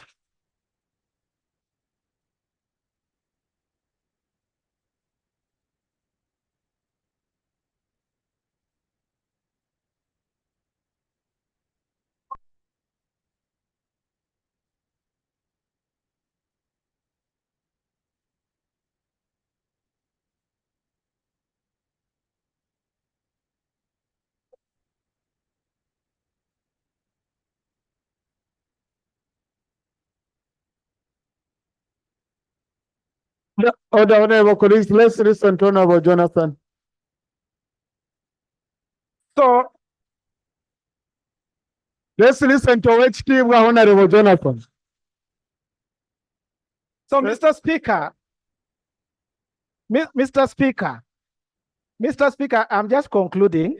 I'll give information to you later. Let me conclude on this serious matter. All I am requesting, Honorable Jonathan, you're protected.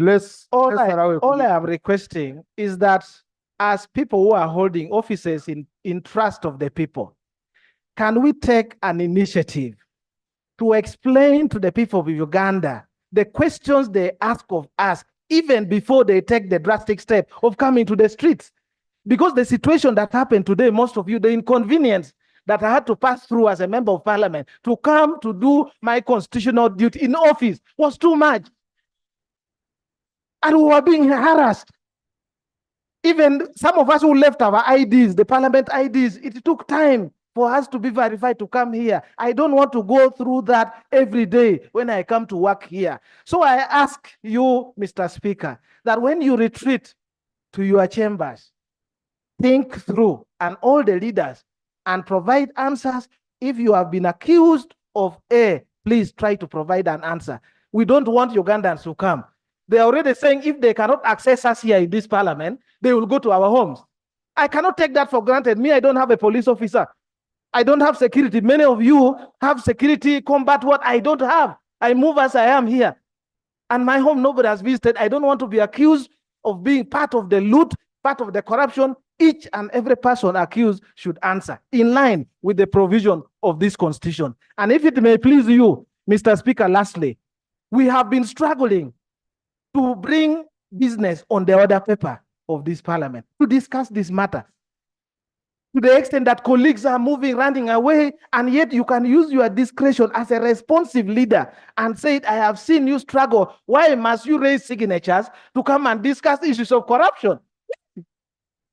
Why must people be raising signatures? You can respond and say, as a leader of this house, I have decided that this matter is so urgent that we can allow it to be discussed so that we don't go. I beg to submit, Mr. Speaker. Thank you. Honorable Nsereko.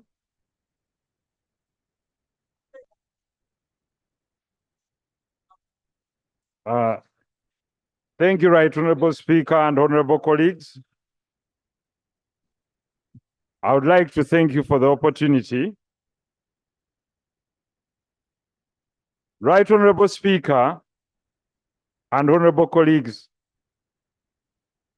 I would like to add something to what Honorable Dura has echoed. He has addressed the issue of governance. But we must address the real issue. The real issue that young people are grappling with is unemployment. For me, I'll speak for what my constituents are talking about. Our population is between 25 million people. We have 25 million people between the age of 17 and 64. And whenever you go back home, honorable colleagues, you will attest that nearly 30% of your constituents are presenting you with CVs and asking you to help them find jobs. Parents are grappling with the issue of looking at their children after graduating and being skilled and looking at them with the pain of having no access to opportunity. We can talk about change of leaders, we can talk about change of policies, but for as long as we do not address the issue of access to opportunity, then we shall not have addressed the real issue. Secondly, Right Honorable Speaker, when the traders closed as a result of the taxation, people laughed it off. The continuing pain of people losing their capital due to high taxation, due to high interest rates, due to lack of access to capital and factors of production, narrowing the gap for growth is just a recipe for poverty, and as a result, we shall have increased crime, As a result of increased crime, we shall breed repeated demonstrations day in, day out. Right Honorable Speaker, finally, the gap between the rich and the poor continues to grow. And for as long as it continues to grow, there is relevant discontent. Today we can lock up all the corrupt, because if they are arraigned in the courts of law and proven that they are guilty, rightly so, the course of the law must take, the law must take its course. We as Parliament can do something because we've produced reports. The report of trade and tourism produced something, and here it's the basis that government has used to apprehend some of the people. So someone cannot say that Parliament has completely done nothing. Maybe probably they are demanding for more, for much more accountability, and rightly so. The Honorable Du clearly said that people, after failing to access us here, they want to access us at our own homes. I support that. The member of parliament you elected must be accountable to you. Go to his home and ask him, why is it that this is the one being taxed? Rather than finding us in a group and say that whatever you're debating it collectively and accepting it collectively. We say no to certain things, but we are not good enough to persuade some of you to agree with us. Therefore, if your constituent is discontented with what we are debating, I support them to come to your home and ask you as their member of parliament as to why they are unemployed, as to why they are highly taxed, as to why they are evicted and you have nothing to say. Rather than coming to burn down an institution that they seek to occupy. In any case, Right Honorable Speaker, there is a cycle of election. If someone is discontented today, my best advice to our young colleagues, 16 months are not far away. If your member of parliament has not performed, pick the nomination forms and contest against them and come and do better here. You can change what you want to change when you sit here. But for as long as you shun politics and leadership, you'll never ask for accountability and get it. If you want to get it, take part. To our young children, we might have disappointed you here and there, but you have an opportunity to also contest, and you come to this platform and you debate your own way out. Thank you. Now, honorable colleagues, before I pick anyone else, and I will ask government later to make some responses, and I'll also comment on issues to do with parliament. Now, honorable colleagues, you very well know that the OHT is an important title in Uganda as a kingdom. And it's very, very important to correct the record so that they don't meet OHT from Uganda and they run after him because Honorable Duru's, the translation he got might be different. So if it pleases you, let me allow the chairman of Uganda caucus. We have here. Right Honorable Right Honorable Speaker. Right Honorable Speaker. Actually, me, I'm an honorable member. I'm not Owechitiibwa. Owechitiibwa in Uganda is a member of the Uganda Ruchiko. And is so treasured within our cultural setting. I may understand Odul not being from here, who have insinuated. So to insinuate, even on the street, that Owechitiibwa equals to a thief is there to undermine that title. After the Katikiro, all ministers of the Kabaka are titled Owechitiibwa. All members of Ruchiko are called Owechitiibwa. Therefore, Right Honorable Speaker, may I move that you expunge the submission of Mr. Odul where it refers to Owechitiibwa as a thief.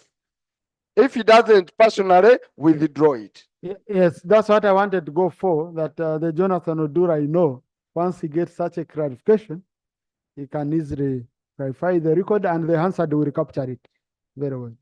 But Mr. Speaker, I thank you so much. I started by putting it clearly, and I'm really sorry because I don't speak Luganda. I only felt what people relate to me. Having now understood that the title Owechitiba is a preserve for honorable, distinguished servants who serve the Kabaka of Buganda, and not people who sit in this parliament.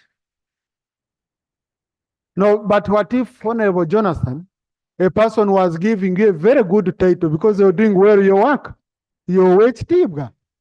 The one who translated gave you a wrong.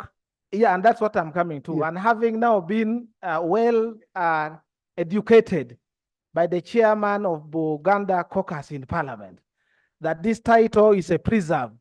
First, I condemn anyone who will continue to translate to me that title in the wrong way. And starting today, going forward now, I withdraw and will only use it whenever I meet a distinguished member of the Kabaka's government. I withdraw. And whenever you're called the Owechitiba, accept. It's an honor. Yeah, thank you. Yes, Honorable Namuga. Honorable colleagues, I balance. We have gender, we have what? And it's not how many times you stand up. I'm seeing you. I know members who. Thank you, Right Honorable Speaker. And I want to thank you for your patience. Because much as we wanted to handle this matter in the start, but you guided very well. I want to thank you for that wisdom. Right Honorable Speaker, I want to remind colleagues and your seat about the preamble of this constitution. Right Honorable Speaker, we the people of Uganda, recalling our history which has been characterized by political and constitutional instability, and recalling all our struggles against the forces of tyranny and oppression and exploitation. I will not read everything. We did agree that this is the very supreme law of the land. You want me to read everything? You'll submit later. Right Honorable Speaker, we all agree that this is the most supreme law of this land. And we all agree that Uganda operates under a multi-party political system. Right Honorable Speaker, as a national unity platform, on Monday, we are meant to have a press conference. When we went yesterday, when we went to have the press conference, we found every color of uniform of police, of defense forces of this country. There was UPDF, there was police. The only uniform I didn't see was prisons, Right Honorable Speaker. And by yesterday, our colleagues were arrested. Our colleagues were arrested. I was mistreated. Right Honorable Speaker, I agree by the submission of the Right Honorable Prime Minister that could be the police forces detected crime. But I thought the same force that you used to oppress us, the people of the opposition, would have been the same force you would have used to keep peace in that place so that we could hold the press conference. You had all the forces. You had the police, you had the army. You would have guided very well and have us in-house such that we could have the press conference. Right Honorable Speaker, the party wrote a letter requesting to have Kololo on 22nd as our place to celebrate the 4 years. And you denied us Kololo because you were innovating. We agreed. We went to Kavule, the party headquarters, that are well known to all of you colleagues. It is not our crime that as a party, you've not yet constructed headquarters. But we have a very big place, Right Honorable Speaker. We have a very big place and we could fit there. So, Right Honorable Speaker, if the National Unity Platform went ahead to have its party headquarters, is it a crime? Is it a crime for us to hold meetings in that place? And Right Honorable Speaker, as a leader of this house, and our colleagues are in prison, I thought this would be a matter of national importance to you as a speaker. How can your members be held in prison for no good reason? Because we are operating under a multi-party system. And Honorable Speaker, I request you to guide. I don't know whether the government wants to start giving directions on how the opposition should move. Namuga from home, you must go to here, from here get to the other place. If that is the direction, then write to us.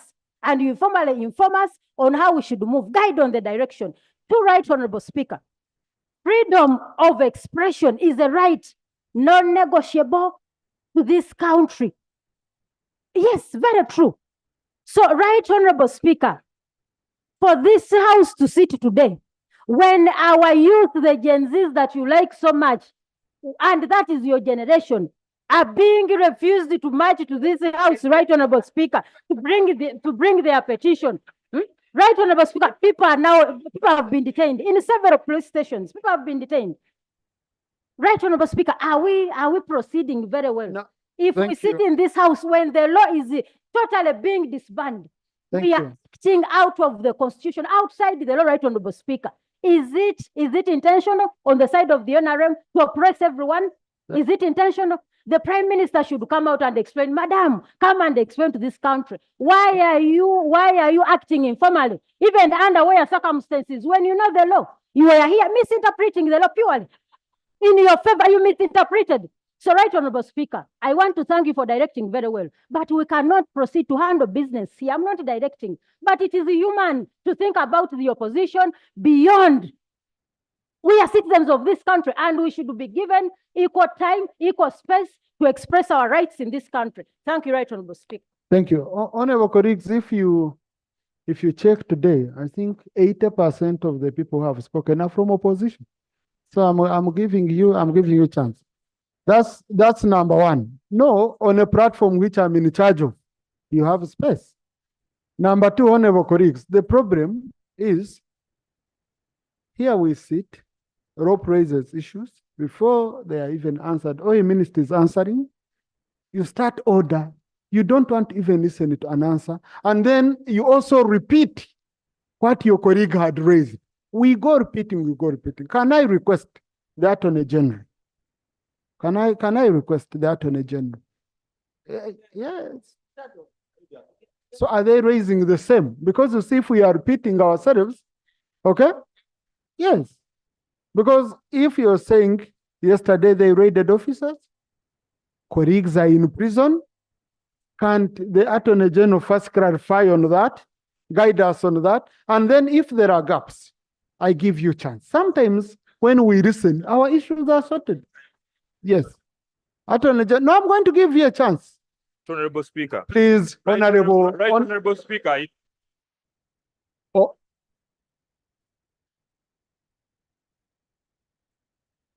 Right, Honorable Speaker, it has now become deliberate that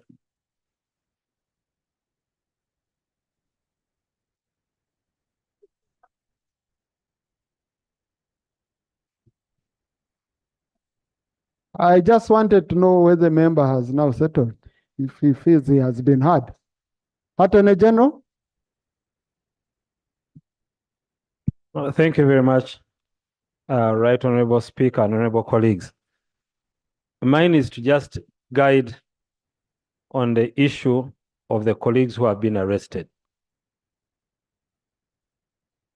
This rule about not discussing matters which are in court can be a good rule even for the person whom you think you are defending.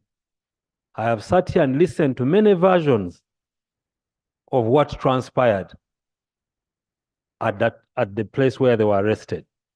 I have had also different versions of what transpired at that place. So in an attempt to think that you're doing them a favor, you may actually do them a disservice.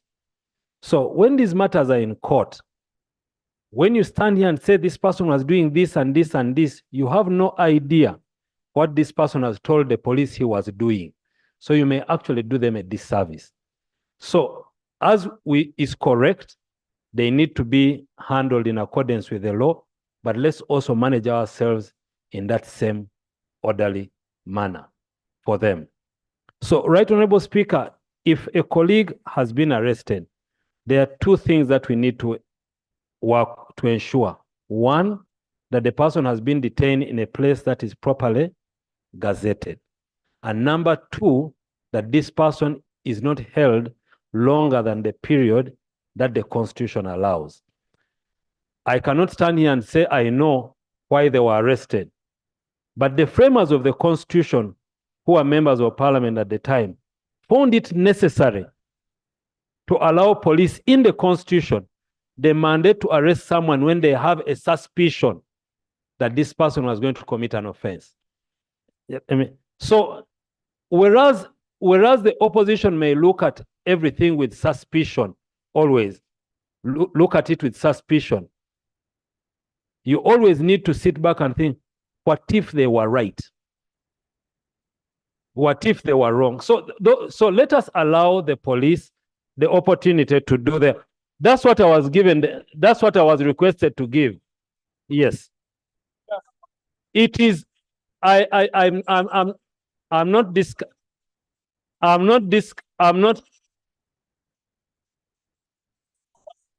no. No. You see, when we speak like that, even that is not good. If you want to share with me, you will share with each other with respect. And my view, just like yours, needs to be listened to. Honorable, yes. Honorable Sechi. Honorable Sechi. Now, I allow the information. But you are off. You don't have. You no longer have any floor to use. But Honorable Batsarira, it's okay. Yes. Right on, Speaker, I want to thank you. Learned Attorney General, I hear you on the explanation in the Constitution. And the information I wanted to share with you as our boss, head of the bar, is that the matters under discussion are matters that have been a subject of judicial attention and judicial interpretation. The issue of powers of the police. And the reason why these issues are being raised here is not for purposes of sub judice. It's really for the bigger purpose of the conduct of the police towards associational freedoms.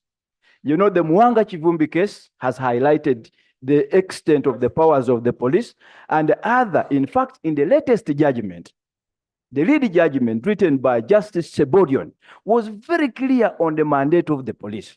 Now, what we are experiencing now is that police is drifting away from the guidance of the Constitutional Court in the conduct of their affairs. And I think that's where the problem is. For example, the issue of meetings of political parties are outside the purview in terms of notification.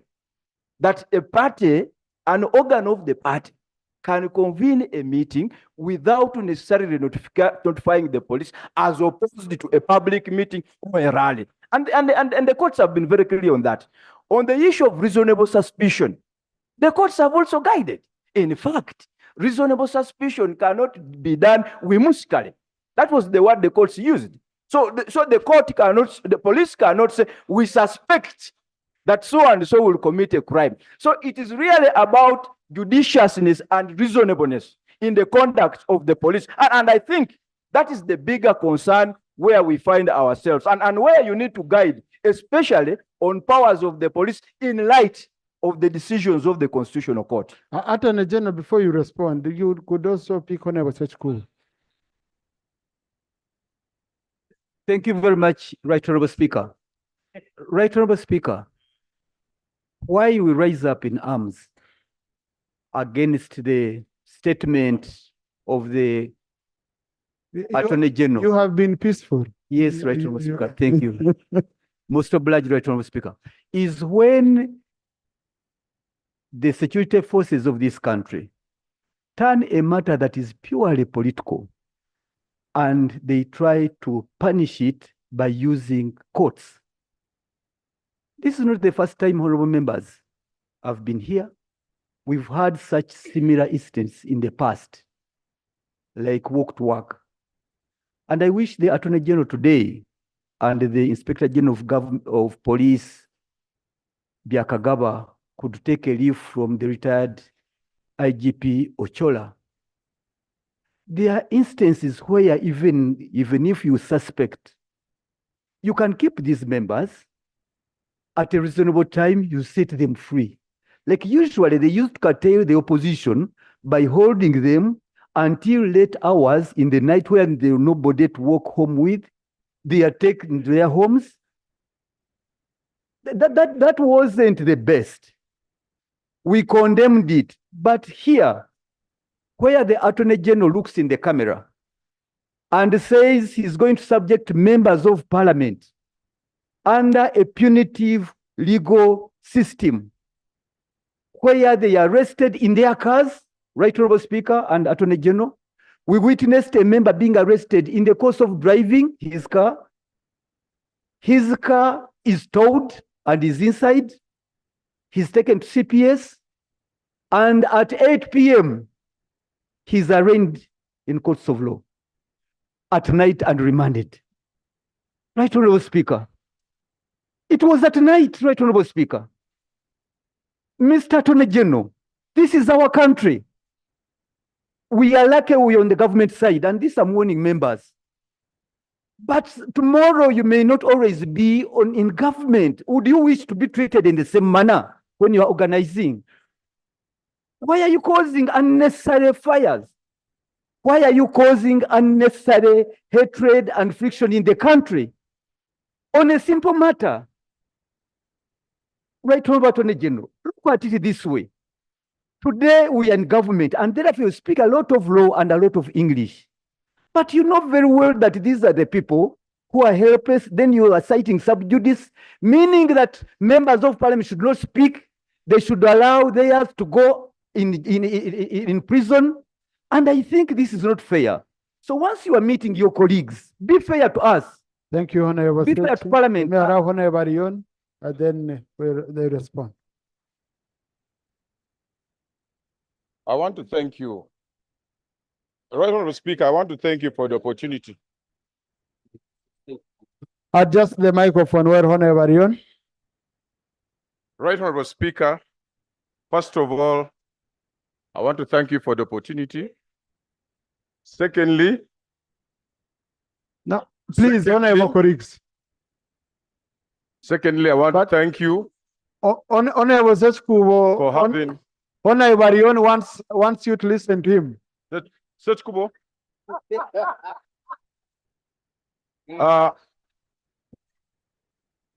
No, please, Honorable, please, don't cause excitement.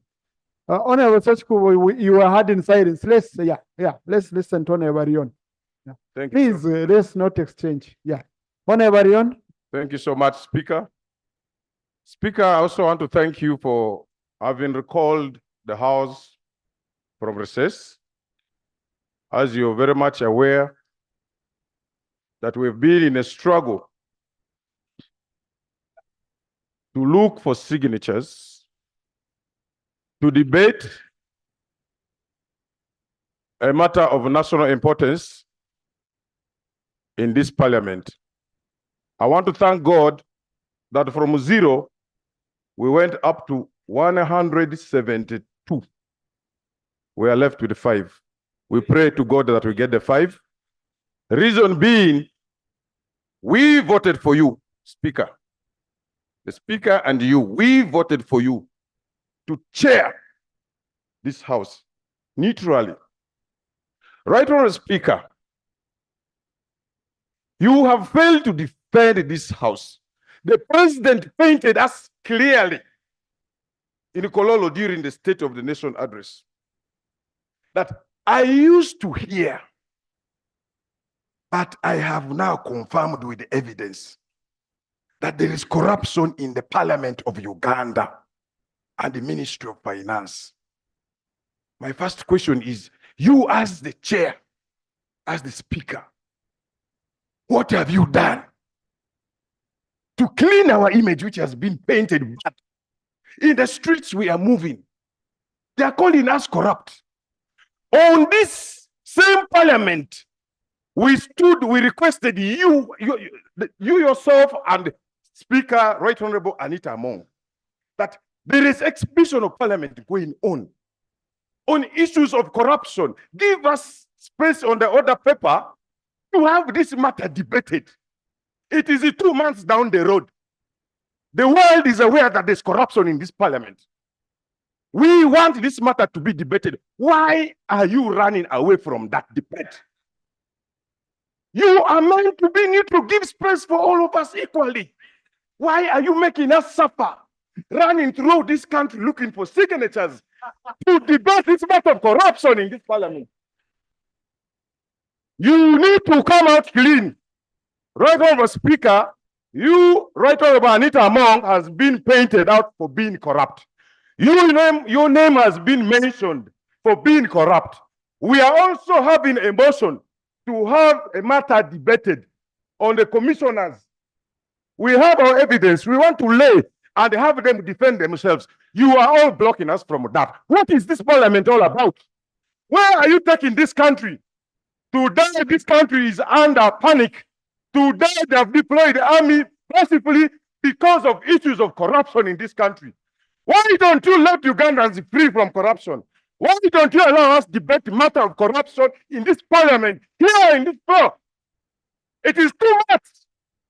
We are not thieves. All these MPs are being painted. If we know we are clean like me, screen me.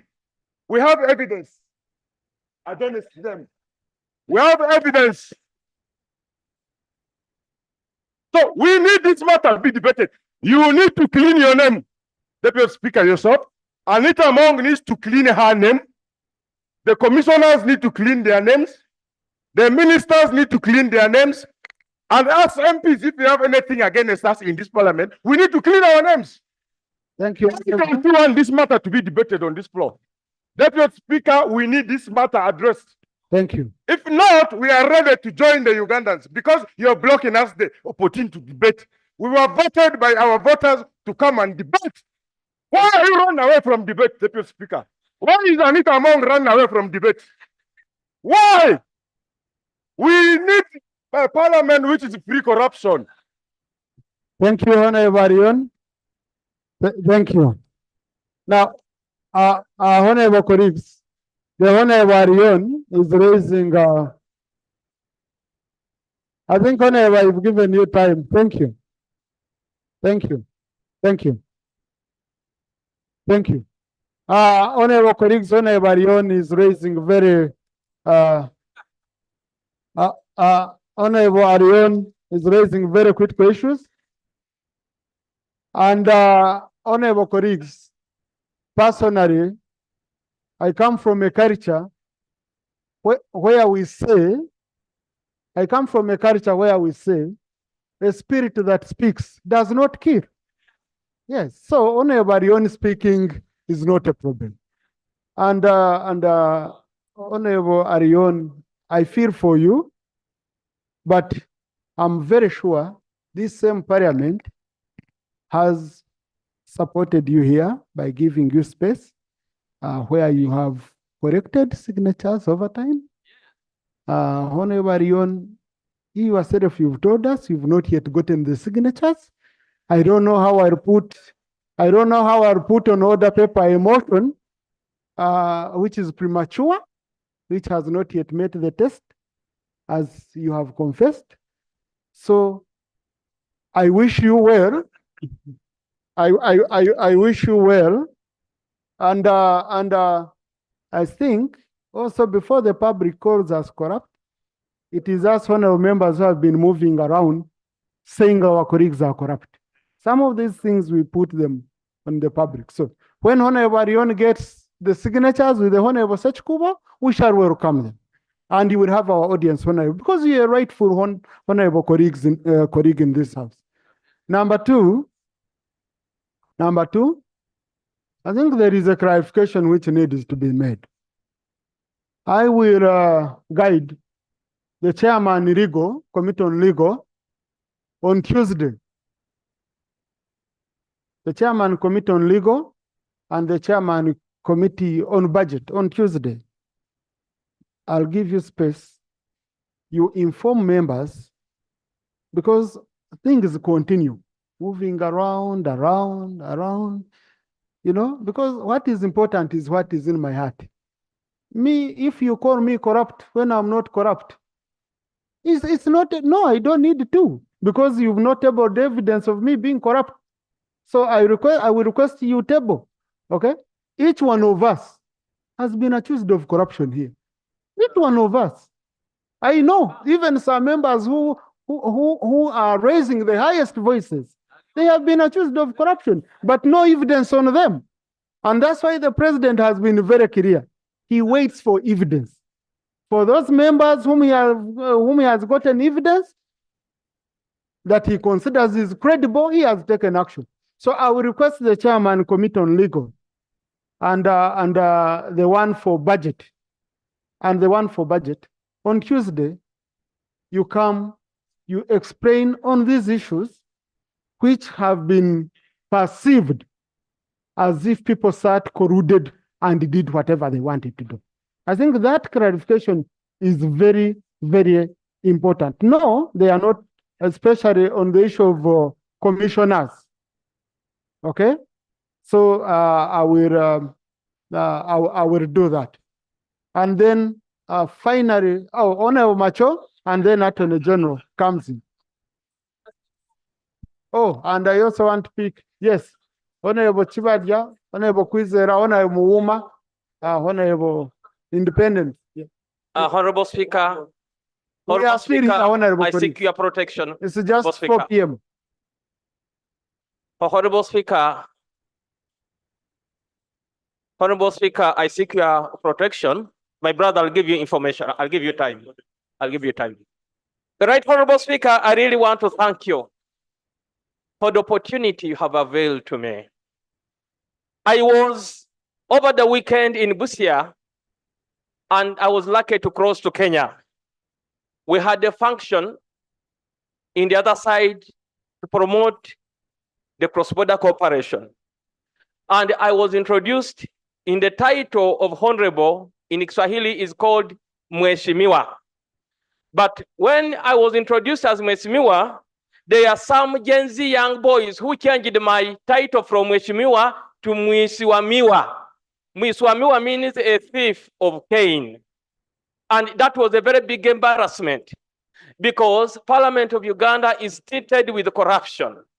And I want to agree with you and agree with all the speakers that it is high time that we speak about this event that has really attacked our August House. Whereas they are speaking about, Mr. Speaker, they are speaking about the Speaker, about the commissioners, about you. We also have the writings on the wall speaking about the law, 1.7 billion. And truly, I wanted to agree with you that almost everybody is talked about. Even Honorable, it is known one time they spoke about him. Honorable, my mentor, Seki Kubo, I don't know where he is. They are calling him a land grabber.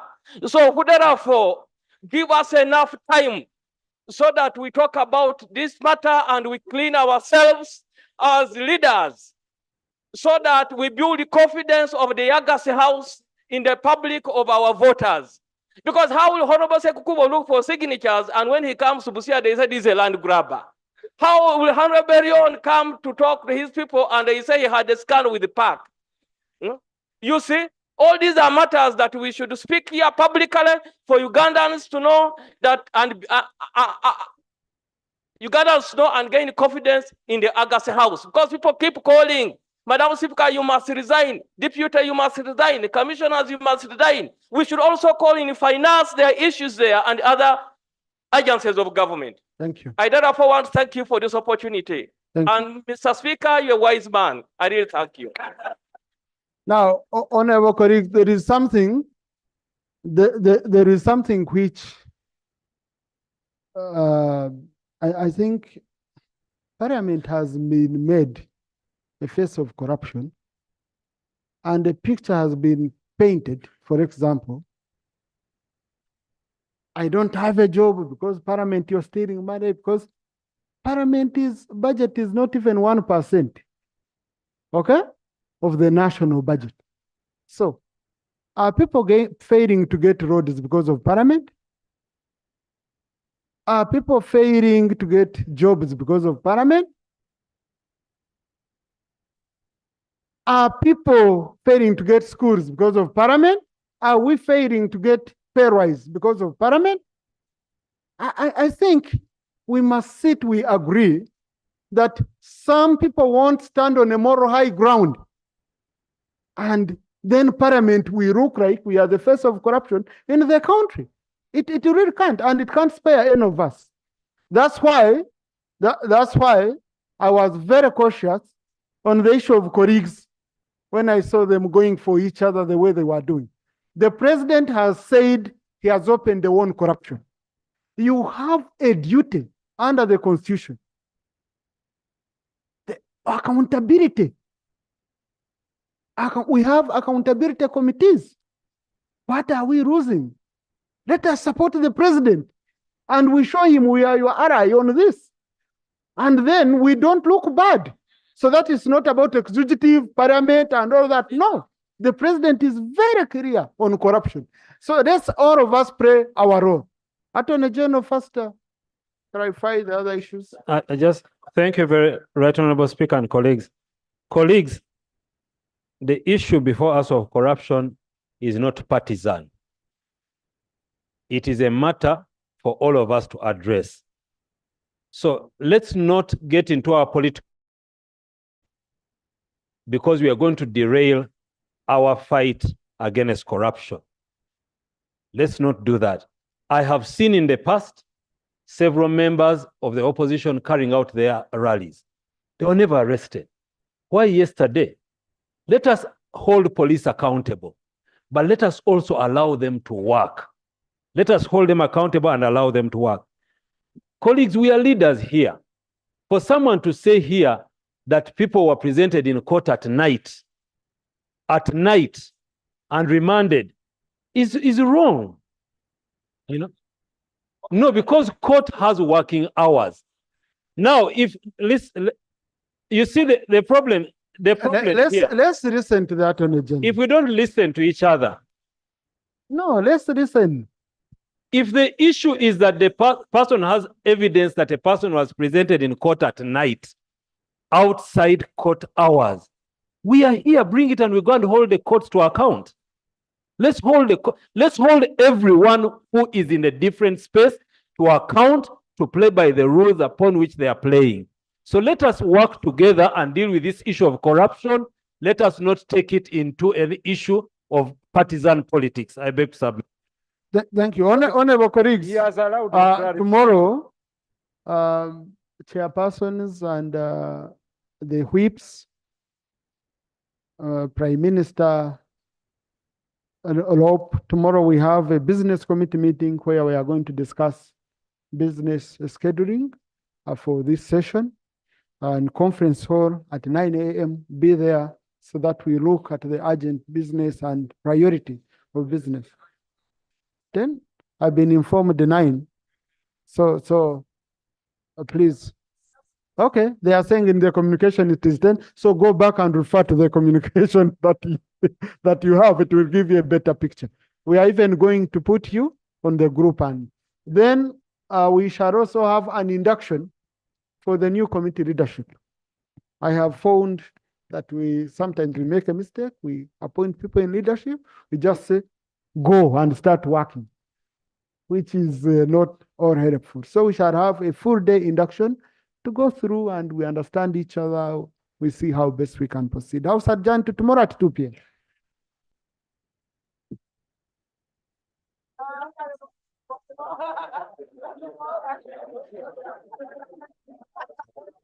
No. What is going on is wrong. No.